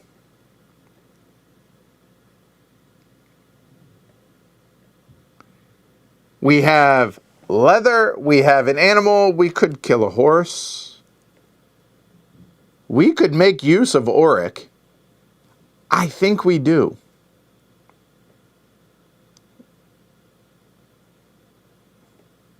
I think we could kill a cow, a horse, and a leather. And that would be 12 more food. I think we do that. Yeah. All right. So let's go ahead and do exactly that. So we will get rid of one of our horses, we will get rid of our cow, and we will get rid of a leather. Oops. And that's going to be 13 and 15. That'll be 28 food. And that is now traveled. Done. Okay. Then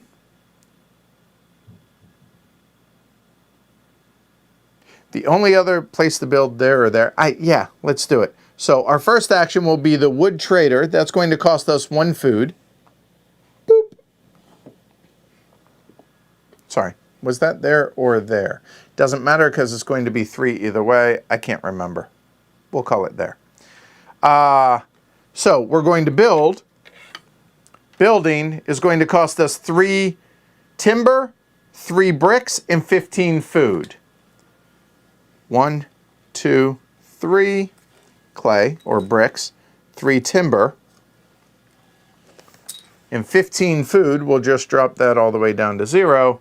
That'll get us the village church. Village church, you know what? Let's go ahead and put that on the front lines there. That immediately gets us that vehicle for free, plus 15 points. Yay. Okay. All right. So now that we have done that, and that was 1 action. Nice.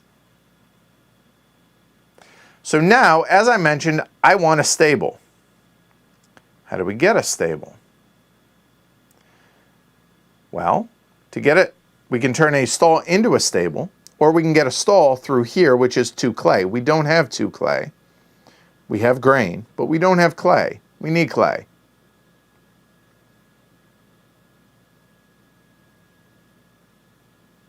Piss poor planning a little bit. Fine. I will grant you that. Okay. We don't have our peat boat anymore to be able to turn peat into clay, unfortunately. We could do this.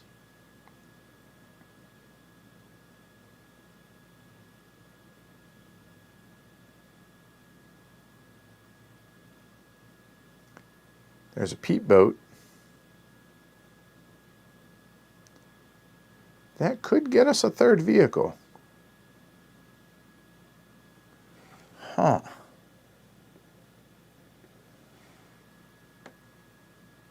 Huh. Yeah, and it gives us a peat boat, which then gives us 2 clay, so that would be 1.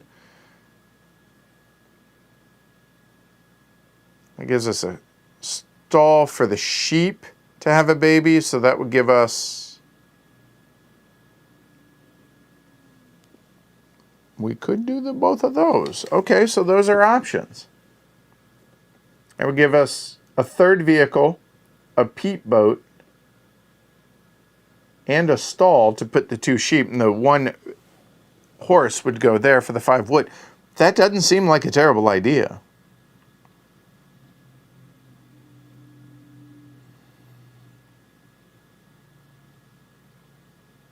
Then I guess we could flip one of them.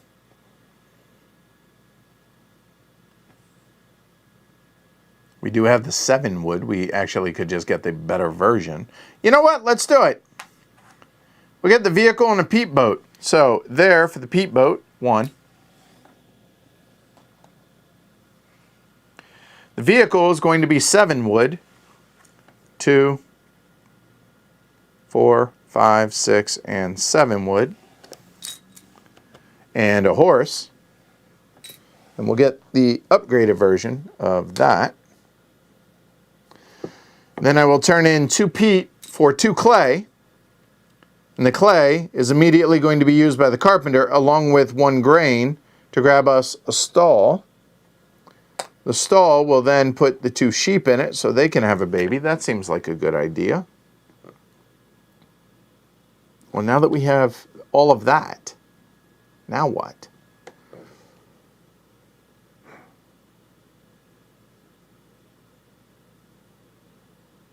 We could travel some more if we wanted. I don't know that we need to right now. The upgraded leather goods seem... Oh, you know what?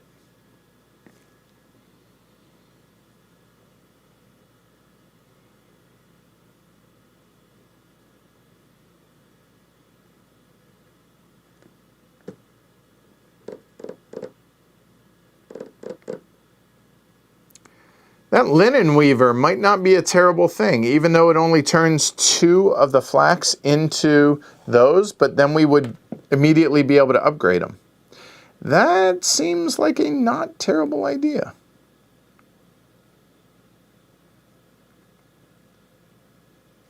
And let me look for the the loading, the equipment, a moment.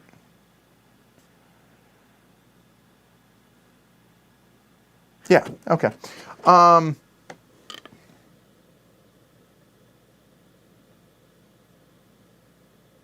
think so. Might not be the sexiest option, but I think so. So the last one will be linen weaver. The linen weaver allows us to do 2 of those, turn 2 flax into 2 linen. There. So 2 of these, and I will do 1 there for sure.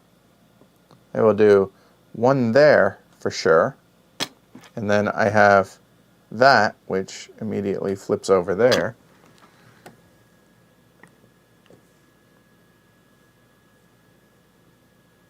That's the end of the turn. And because we're on the summer side, let's have some babies. Done. And we have 3 sheep after we have babies. So it's still only going to be 1 wool, but 1 wool. We'll have another baby sheep. And the baby sheep go out there and frolic. And the baby horse I feel like should have some room to run right there. So that seems good. We'll pay our 3 food, which is 9, and we'll move it over. Round 7. Again, I went from, wow, I'm doing terrible, to, I still might be doing terrible, but I feel like I'm doing productive, if nothing else. Have a good one, Kevin. So I assume all this is making sense to y'all. Y'all are able to follow along. Ooh, that's going to be way hot. Only downside to this Mira thermos is, I don't know if y'all can see the steam coming off that, but it stays blistering hot. It stays whatever temperature you put it in at for a very, very long time. Not that I'm complaining, mind you, but yeah, we're going to have to keep that open and not bump it. It's undrinkable right now. Remind me about that in about 5 minutes, will y'all? Okay, so we have plenty of food. We have nothing by way of resources, although all of this comes off now. Okay, and more traveling.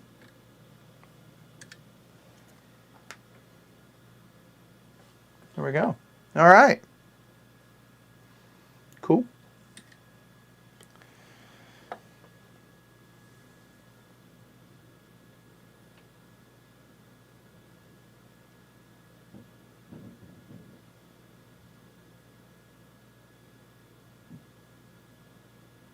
Okay.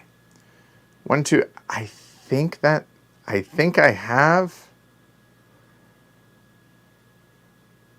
Oh, hold on. I was going to say I have all 4 of my actions laid out, but I don't know if we do.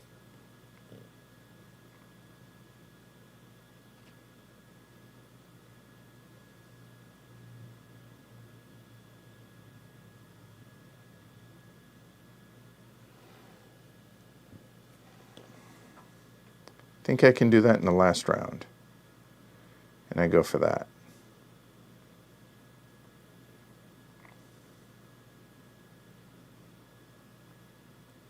One, 2.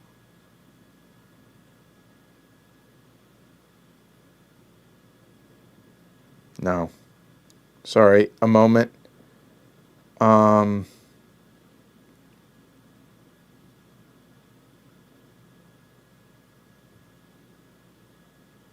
feel like there's something obvious I'm missing that I need to get done for this turn.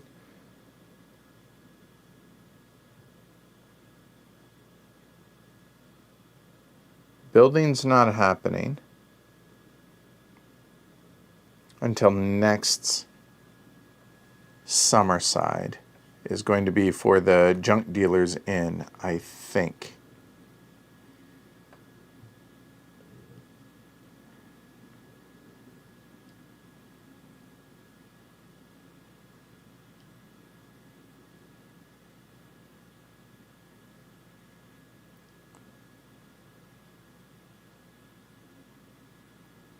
Okay. Right, that was it. The stall. So I can get a stall or a stable over here. I can get it here for some clay. That was the other thing. Getting another stall, I think. Okay. Step 1 is going to be to get 6 clay. So we have 6 shovels, so we're going to get 6 clay. That was the thing that I was missing. 4, 5, and 6 clay there. I'm never going to use all of my buildings spaces, so I'm just going to, there. Basic resources I'm going to put over here now. I'm going to, that's one action.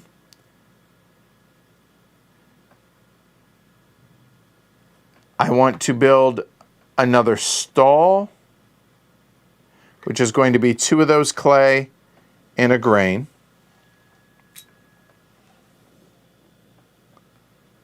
There.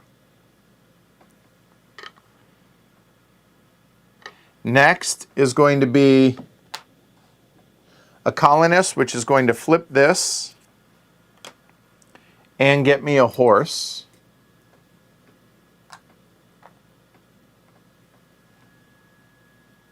For Pete.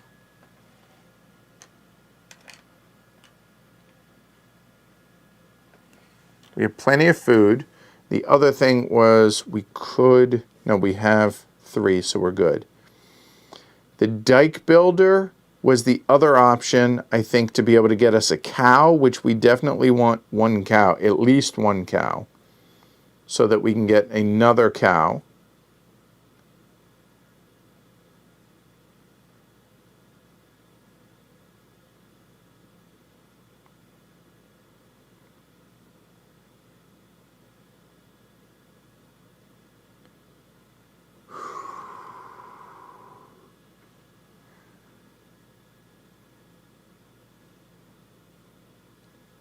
Yeah. We don't need to cut the peat yet. We can do that next turn. So I will go to the dike builder, and the dike builder is going to get me a cow, and then I'm going to be able to move all 3 dikes up, which will finish this and cover up the last 3 points there. And the sheep is just kind of hanging out. There we go. So we need a cow now. How now? Cow now.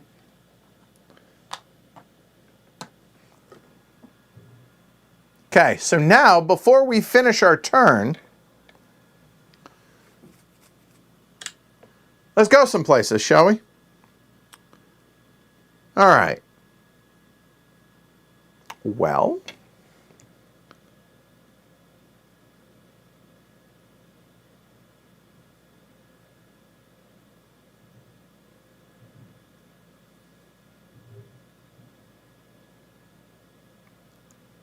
we could go to Lear and just do the first 2 for 5 food.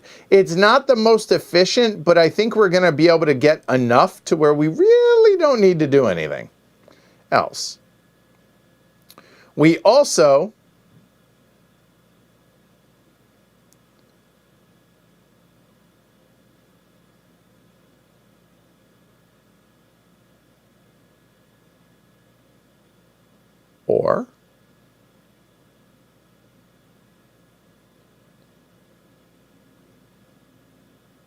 you know what? How about we just do Emden and just do the middle 2 for 13? That seems good. And then after the cows have baby, that might, 3, no, actually. Yeah, we're just going to travel to Emden, and we're just going to do the middle 2. So we will get rid of that, and we will get rid of that for a total of 13 food. Do we need that much food?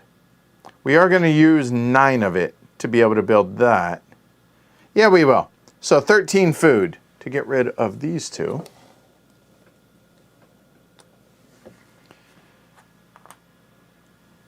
And we'll leave the 9 there and just go up to 13. There we go. So then, yeah, that's the only, we don't have wood. Do we need the timber? We don't.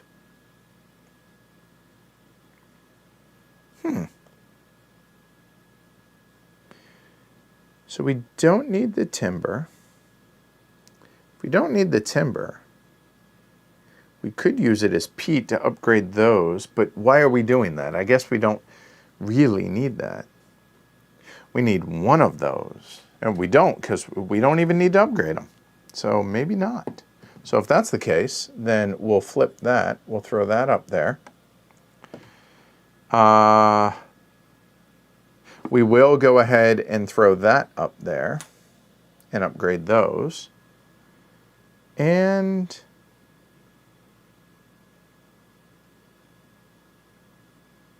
I think that's it. I think that's good. Hey, Gaurav, what's up?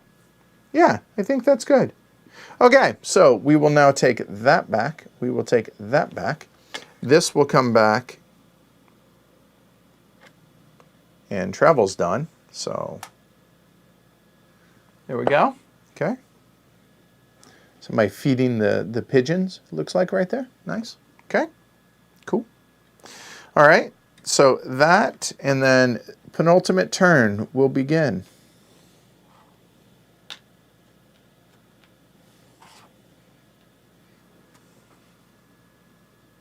Oh, not quite done. I apologize. Still got all this. So we have 3 sheep and 1 cow. So that's going to be 2 food. So 2. And then 1 of each, and then feed and heat. So we will get 1, 1, and a wood. There. Yeah, let's quit being lazy. And there. There, the 3 food. So that'll be 21 food total. Okay. Good. All right. Now, that's it. Now what are we trying to do? So we have 4 cows, 3 sheep. I'm sorry, 4 horses, 3 sheep, and a cow. In a perfect world, we would like to have the same amount of all the animals so that they're all worth a point apiece. I mean, that's too easy. 2 workers to get me 2 cows if I wanted, or I can not worry about it and just get a cow on the final round. But this at least gives me more stuff. If we did it that way,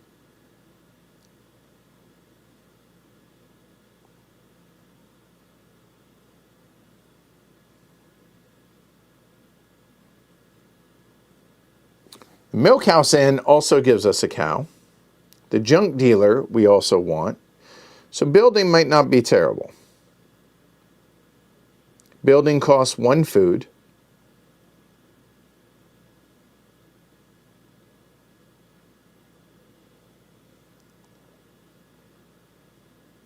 Actually getting the junk dealer right now is what makes sense.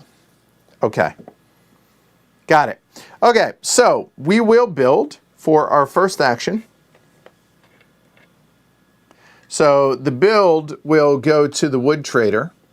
It's going to cost us 1 food and a build.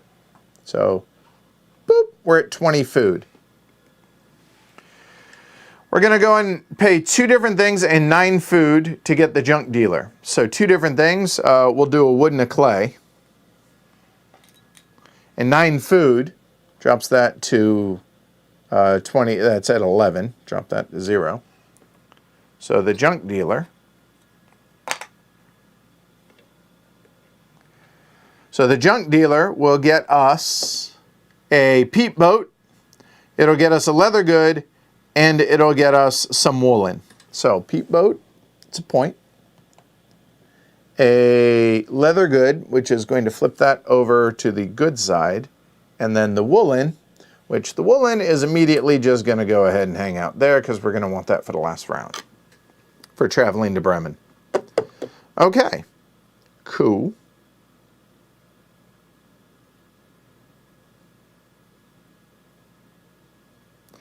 Then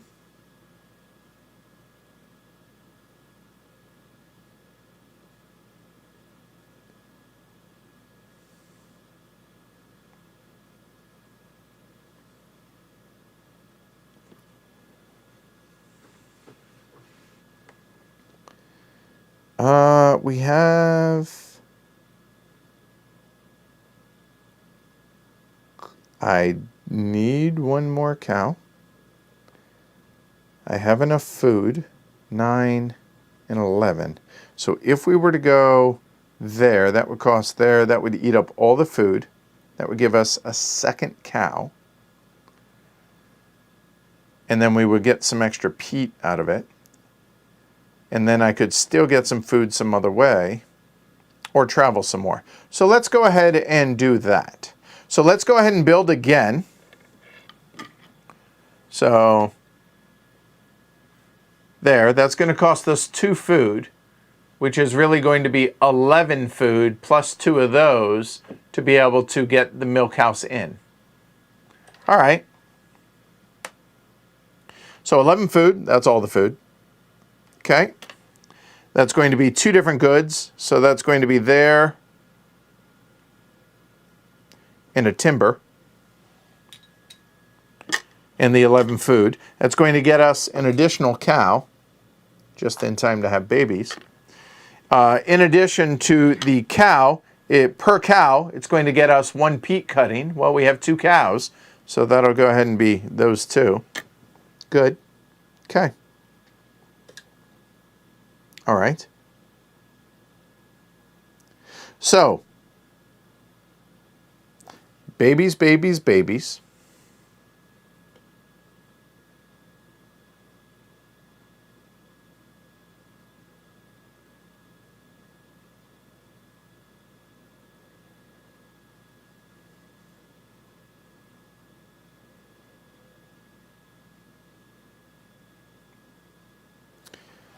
These two are going to burn those 2 peat that we just got.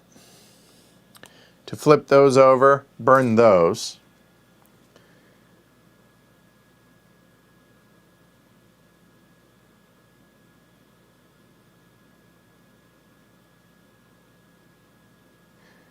We still need some food. Don't need a ton of food. Actually, we have an extra leather. You know what? Why don't we go hit up Lear?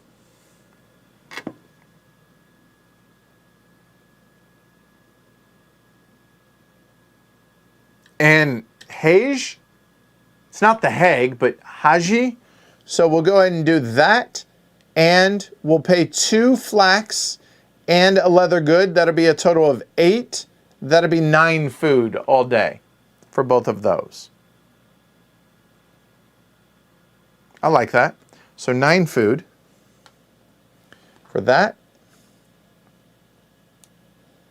And that and a leather good and 2 flax. 1, 2, and a leather good there.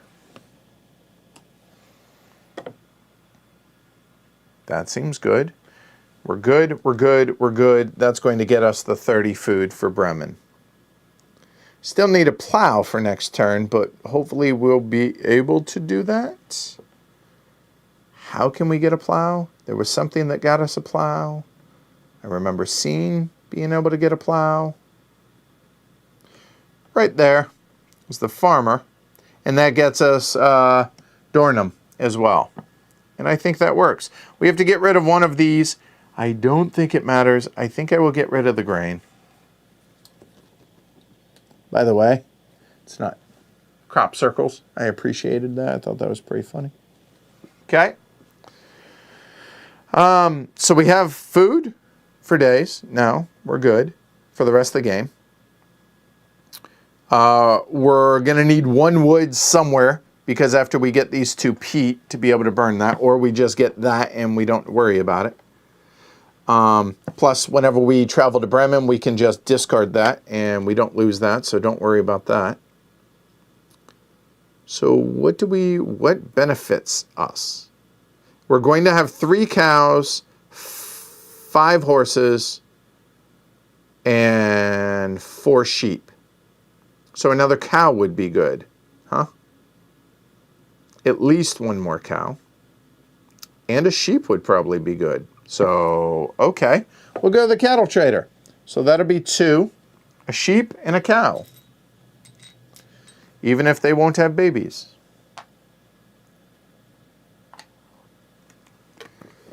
So now we will have 5 horses, 5 sheep, and 4 cows.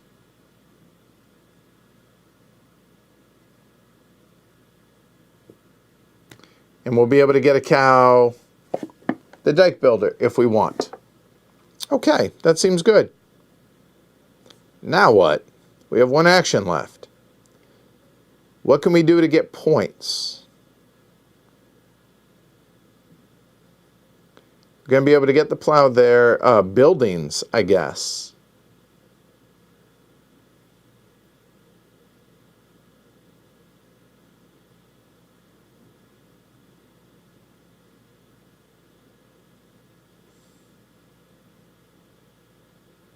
I mean, the cooperage is going to be worth 4 points over there. The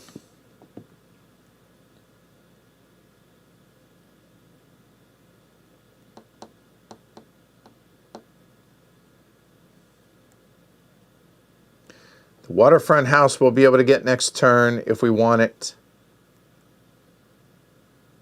That's 10 points. That seems good. Okay. Get. Heg. Get. Hug. I'm butchering it. Sorry, Martha. I appreciate you trying, though. So what the hell do we do? We could go here for a couple of points. We have no hides, so the fleshing beam doesn't make sense. We're not going to kill any animals.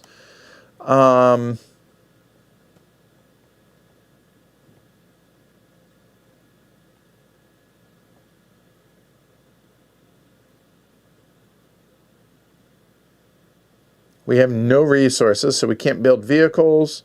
We could flip something.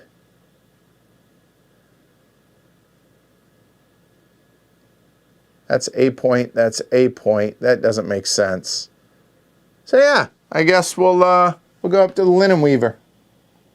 We'll turn 2 of those into 2 of these. And that's it. So now, for our travel, babies, and then sheep. We will have a total of 5 sheep, so that'll be 2 wool. There. All right. Baby, baby, baby.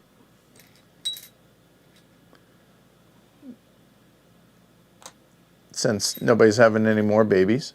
There. And there. And pay 3 food down to 6. All of this comes back.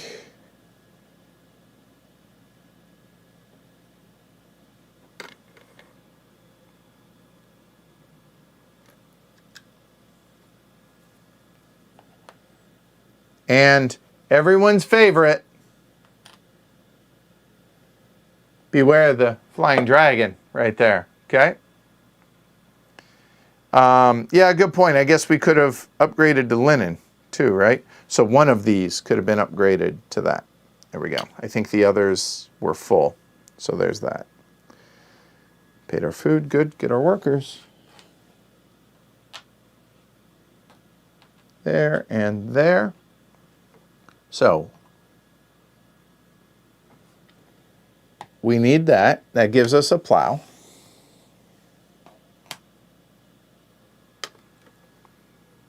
And per plow, we get 1 field.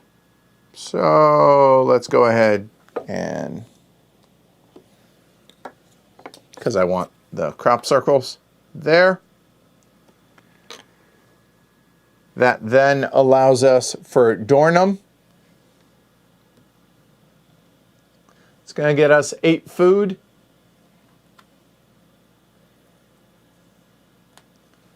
There be dragons.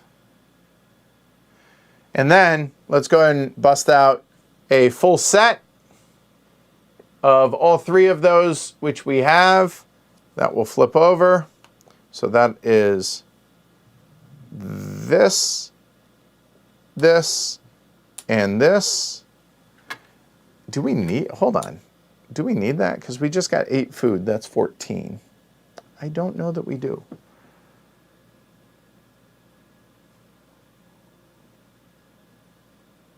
I mean,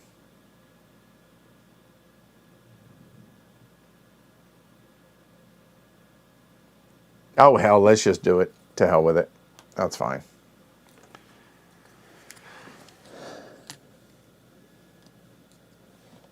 There.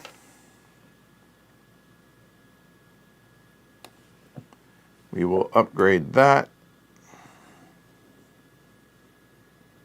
That's all of our traveling done. We have to get rid of the plow for having done that. Okay. 555. I want a cow. Where can we get a cow? We can get a cow there.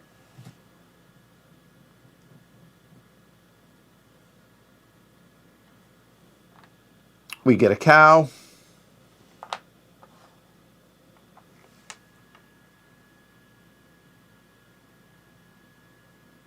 We have 2 workers left. There's this. Might as well cut Pete. That gets 2 of the 3 that we need. That goes away. And for our last action, can we build? I don't think we can.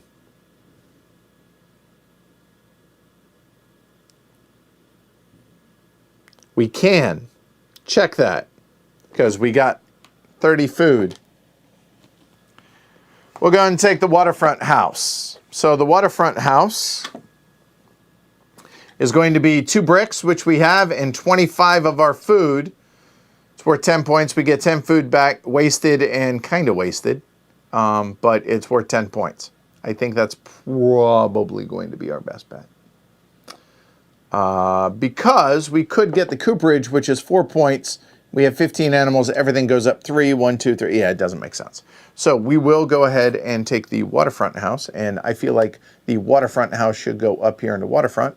So it's going to be 25 food, drops us to 5, which is actually then plus 10. It's 15. That's wasted. The fish traps there. Oh, sorry. And we're building the builder as our last action.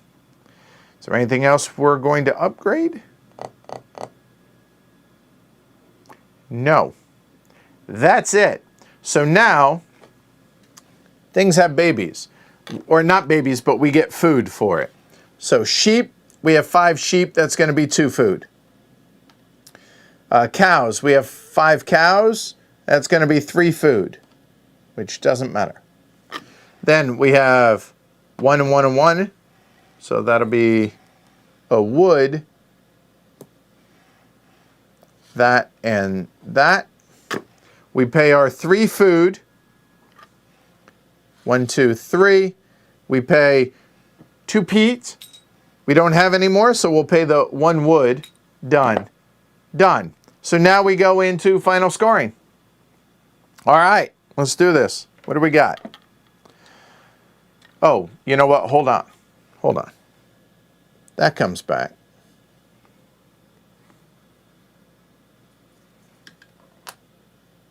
That goes there. And boom. Darby Dragons. All right. Now that's done. Clothing tiles and building materials. Okay, so let's take a look. If we look down here,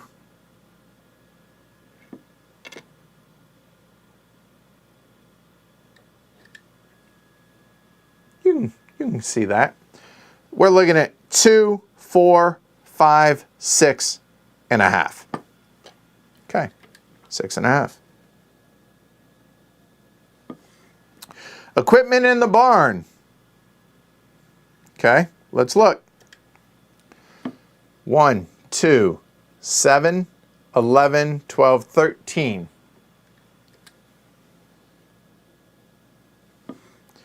Travel experience. Okay, that's cool. That's straight up 10 points right there. As shown right there. Okay. Tools. Okay, so what tools means now is, well, let's work our way up. Anything you see here that have the stars, so that's going to be 4. Okay.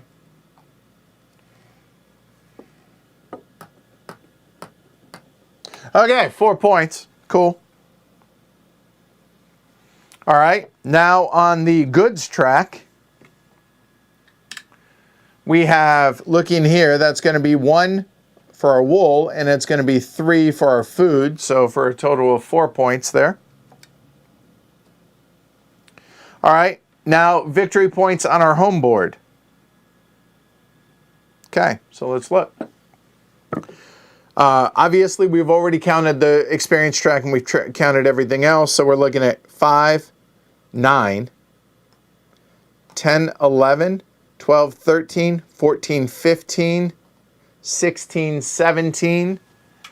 17 and 15 is 32, and that is 42 all day. All right, animals. Now, animals work a little bit wonky, sort of. And you know what? We'll just pull this back and kind of move it down a little bit. There we go. That's all of our animals, right?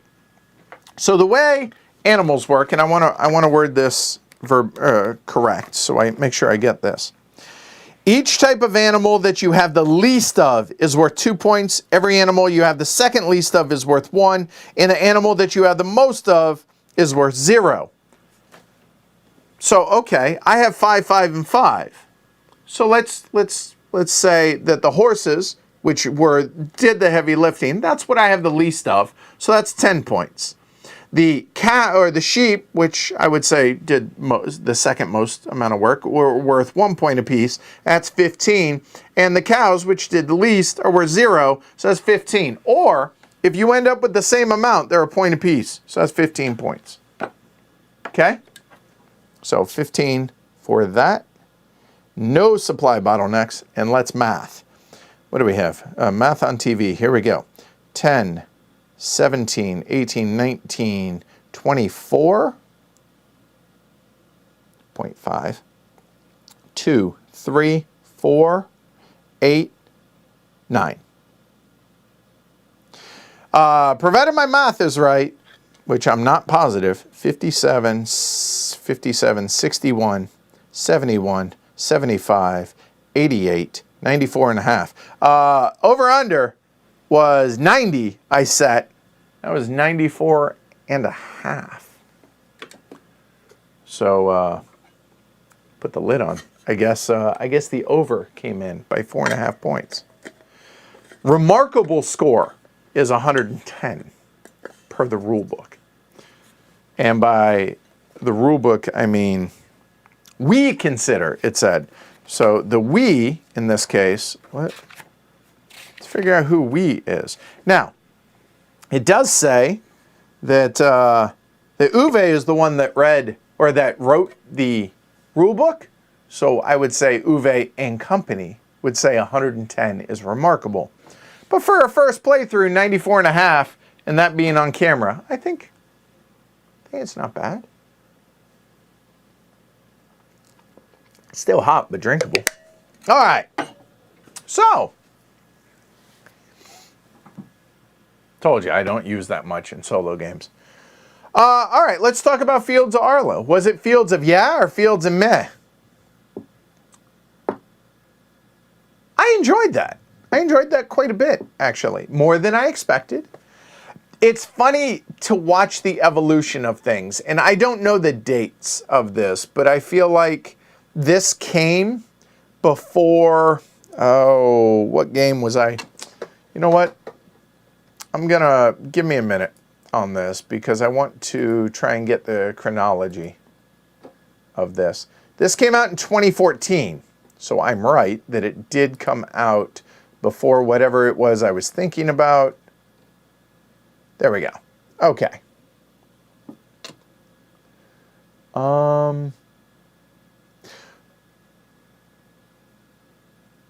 So Feast for Odin, you can see parts of Feast for Odin in this. That came out in 2016. Caverna 2014. I'm sorry, 2013. Glass Road 2013. Ora Labora 2011. Getzaloyang 2009. Le Havre 2008. Agricola 2007. And then obviously Bonanza, but that's its own animal. So yeah, I would say for a solo game, I thoroughly enjoyed this. I think I enjoyed Feast for Odin more, but this feels like a step complexity-wise below a Feast for Odin because it has that the much more puzzly aspect in a Feast for Odin, the Tetris-y thing. There's a term for that, but you get the idea. And you definitely can see how he can grab certain things from games that he's already done and introduce them into interesting ways into his newer games. And looking at this past A Feast for Odin, Cottage Garden, Noosh Fjord, Indian Summer, Rekolt, Spring Meadow, which Nova Luna. So a lot. Hallertau is, or Hallertau, I guess is how you say it. I've yet to play that one, so I can't speak to that. But he definitely seems to have gone smaller. Definitely smaller games since Feast for Odin. But for a solo game, I think this was really, really enjoyable. I think I would prefer A Feast for Odin, even though setup on this is kind of a bear a little bit because you have to get stacks for all of these things out here. So that was kind of a pain in the butt. You have to figure out all the buildings. So, I mean, setup is kind of involved. It's not massively, and to be honest, I mean, it's just a bunch of baggies in here, right, that separate everything. It's not bad, and then the player color and all that stuff, all the things you need for your home board. But, and I would argue A Feast for Odin really is a solo game, but multiplayer, but solo. And this, the two-player aspect, from what I remember, it's the exact same game, except you're getting in each other's way. So as long as you like that aspect, I think folks are going to really enjoy the two-player part of this. And the fact that it's solo or two-player only is going to appeal to a lot more people than I think would have, say, a year ago. Where does Caverna stand, according to me? I don't like Caverna, really. Caverna is completely forgettable, but I'm also in the, I like the tension and I like the stress of Agricola far more than I like Caverna. So keep that in mind. If you like a more open game and the theme of, instead of subsistence farming, which your goal in Agricola is to keep your head above water. A lot of people don't like that. That is really hard, and it's stressful. Caverna is a lot more puppy dogs and ice cream. There's nothing wrong with that. It's whatever you prefer. I prefer the stress and angst of Agricola. I've never played Caverna as a solo game. I assume you can play Caverna solo. You can play Agricola. I've done Agricola. I've done Orat Labora. I've done, let's see, I'm looking at the list. I've done Le Havre. I've done At the Gates of Loyang. All of those I thought were really good solo. I would put Agricola, Le Havre, and Orat Labora. Those are my three favorite Uwe games multiplayer, and they're my three favorite solo. Although I really enjoyed A Feast for Odin solo. I really shockingly enjoyed that a lot more than I thought I would. And I enjoyed this more than I enjoyed this more than I thought I would. However, of the two that are similar, Feast for Odin and Fields of Arle, which this is, I have not played with the expansion yet. I think we have the German version of the expansion of this, T and something or other. I would prefer A Feast for Odin. I have no interest in playing A Feast for Odin multiplayer, though, because it just didn't feel good. I thought that the fact that in A Feast for Odin, you have the dummy player, or the actions that you took the previous turn block your actions for the next turn. I really like that tension, whereas everything here is just wide open because you pull your workers back every turn. So you can always do exactly what it is you want to do every turn. I prefer the, I blocked myself from being able to do that last turn, so I need to plan for that. That is in A Feast for Odin. But the benefit of having streamed both of these is y'all can make your own decision. Go watch them both. You just watch this. There's A Feast for Odin. I think we did A Feast for Odin twice. I might, it feels like there were two, but I can't remember. All right. But yeah, so my opinion is I enjoy Feast for Odin more than this. And I think those two are probably the two most similar comparisons, the closest apples to apples, as opposed to something like Agricola in this, which are just fundamentally different. And I think they're really hard to compare directly in that regard. Let me check out, see what y'all are saying.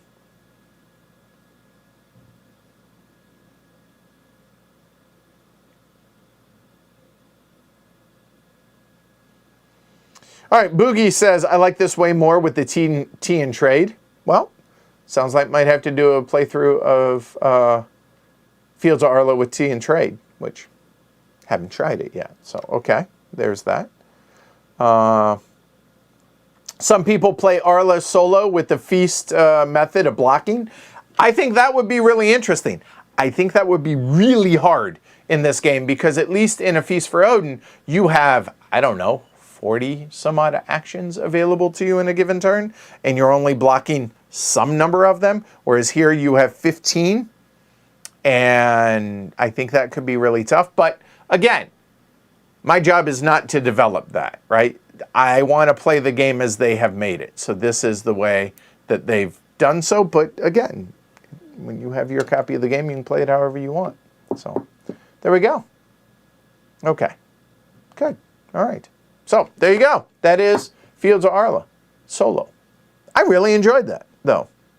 That is not a terrible way to spend an afternoon. So I recommend it if this is your bag. But if you're teetering between Feast for Odin or Fields of Arle, I personally would, for solo, speaking specifically for the solo, I think Feast for Odin scratches a little bit more involved itch. If you want a less involved, I think this, and I'm not disparaging, mind you. I would say that this is a Fields of yeah, not a Fields of meh that I thought it might be yesterday. So that's good. I have not played Hallertau yet. We get a copy, then I'll bust it out solo, I'm sure. There we go. That's it. That's all I got. So today is Wednesday, April 14th. Jess and I will be back on Friday for the vote. That is going to be an interesting stream. I don't know that it's going to be a lot of fun, but it's definitely going to be interesting. I know that. And we have podcast recording tomorrow. And then on Sunday, I am doing a solo playthrough of Comancheria, The Rise and Fall of the Comanche. That I am looking forward to. And went to Staples. Got a bunch of stuff printed off for that will help make that playthrough a little bit smoother. So yeah, looking forward to that. If you all enjoyed the stream, certainly would appreciate a thumb, appreciate subscribe, hit the bell notify so you get notified whenever we go live. If you enjoy the content, you think it's worth supporting, you can go to patreon.com/HCHQ. And there you go. All right. So y'all have a great rest of your day. Be kind to one another. Wear your mask. Even if you're vaccinated, like I am, wear your masks. Just be kind. Wear your mask. Social distance. Let's get through this together. All right. I'll see you all in a couple days. I think Jess is going to teach the vote. I think. So I'm looking forward to that. All right. See you all on Friday. Take care. Thanks, everybody.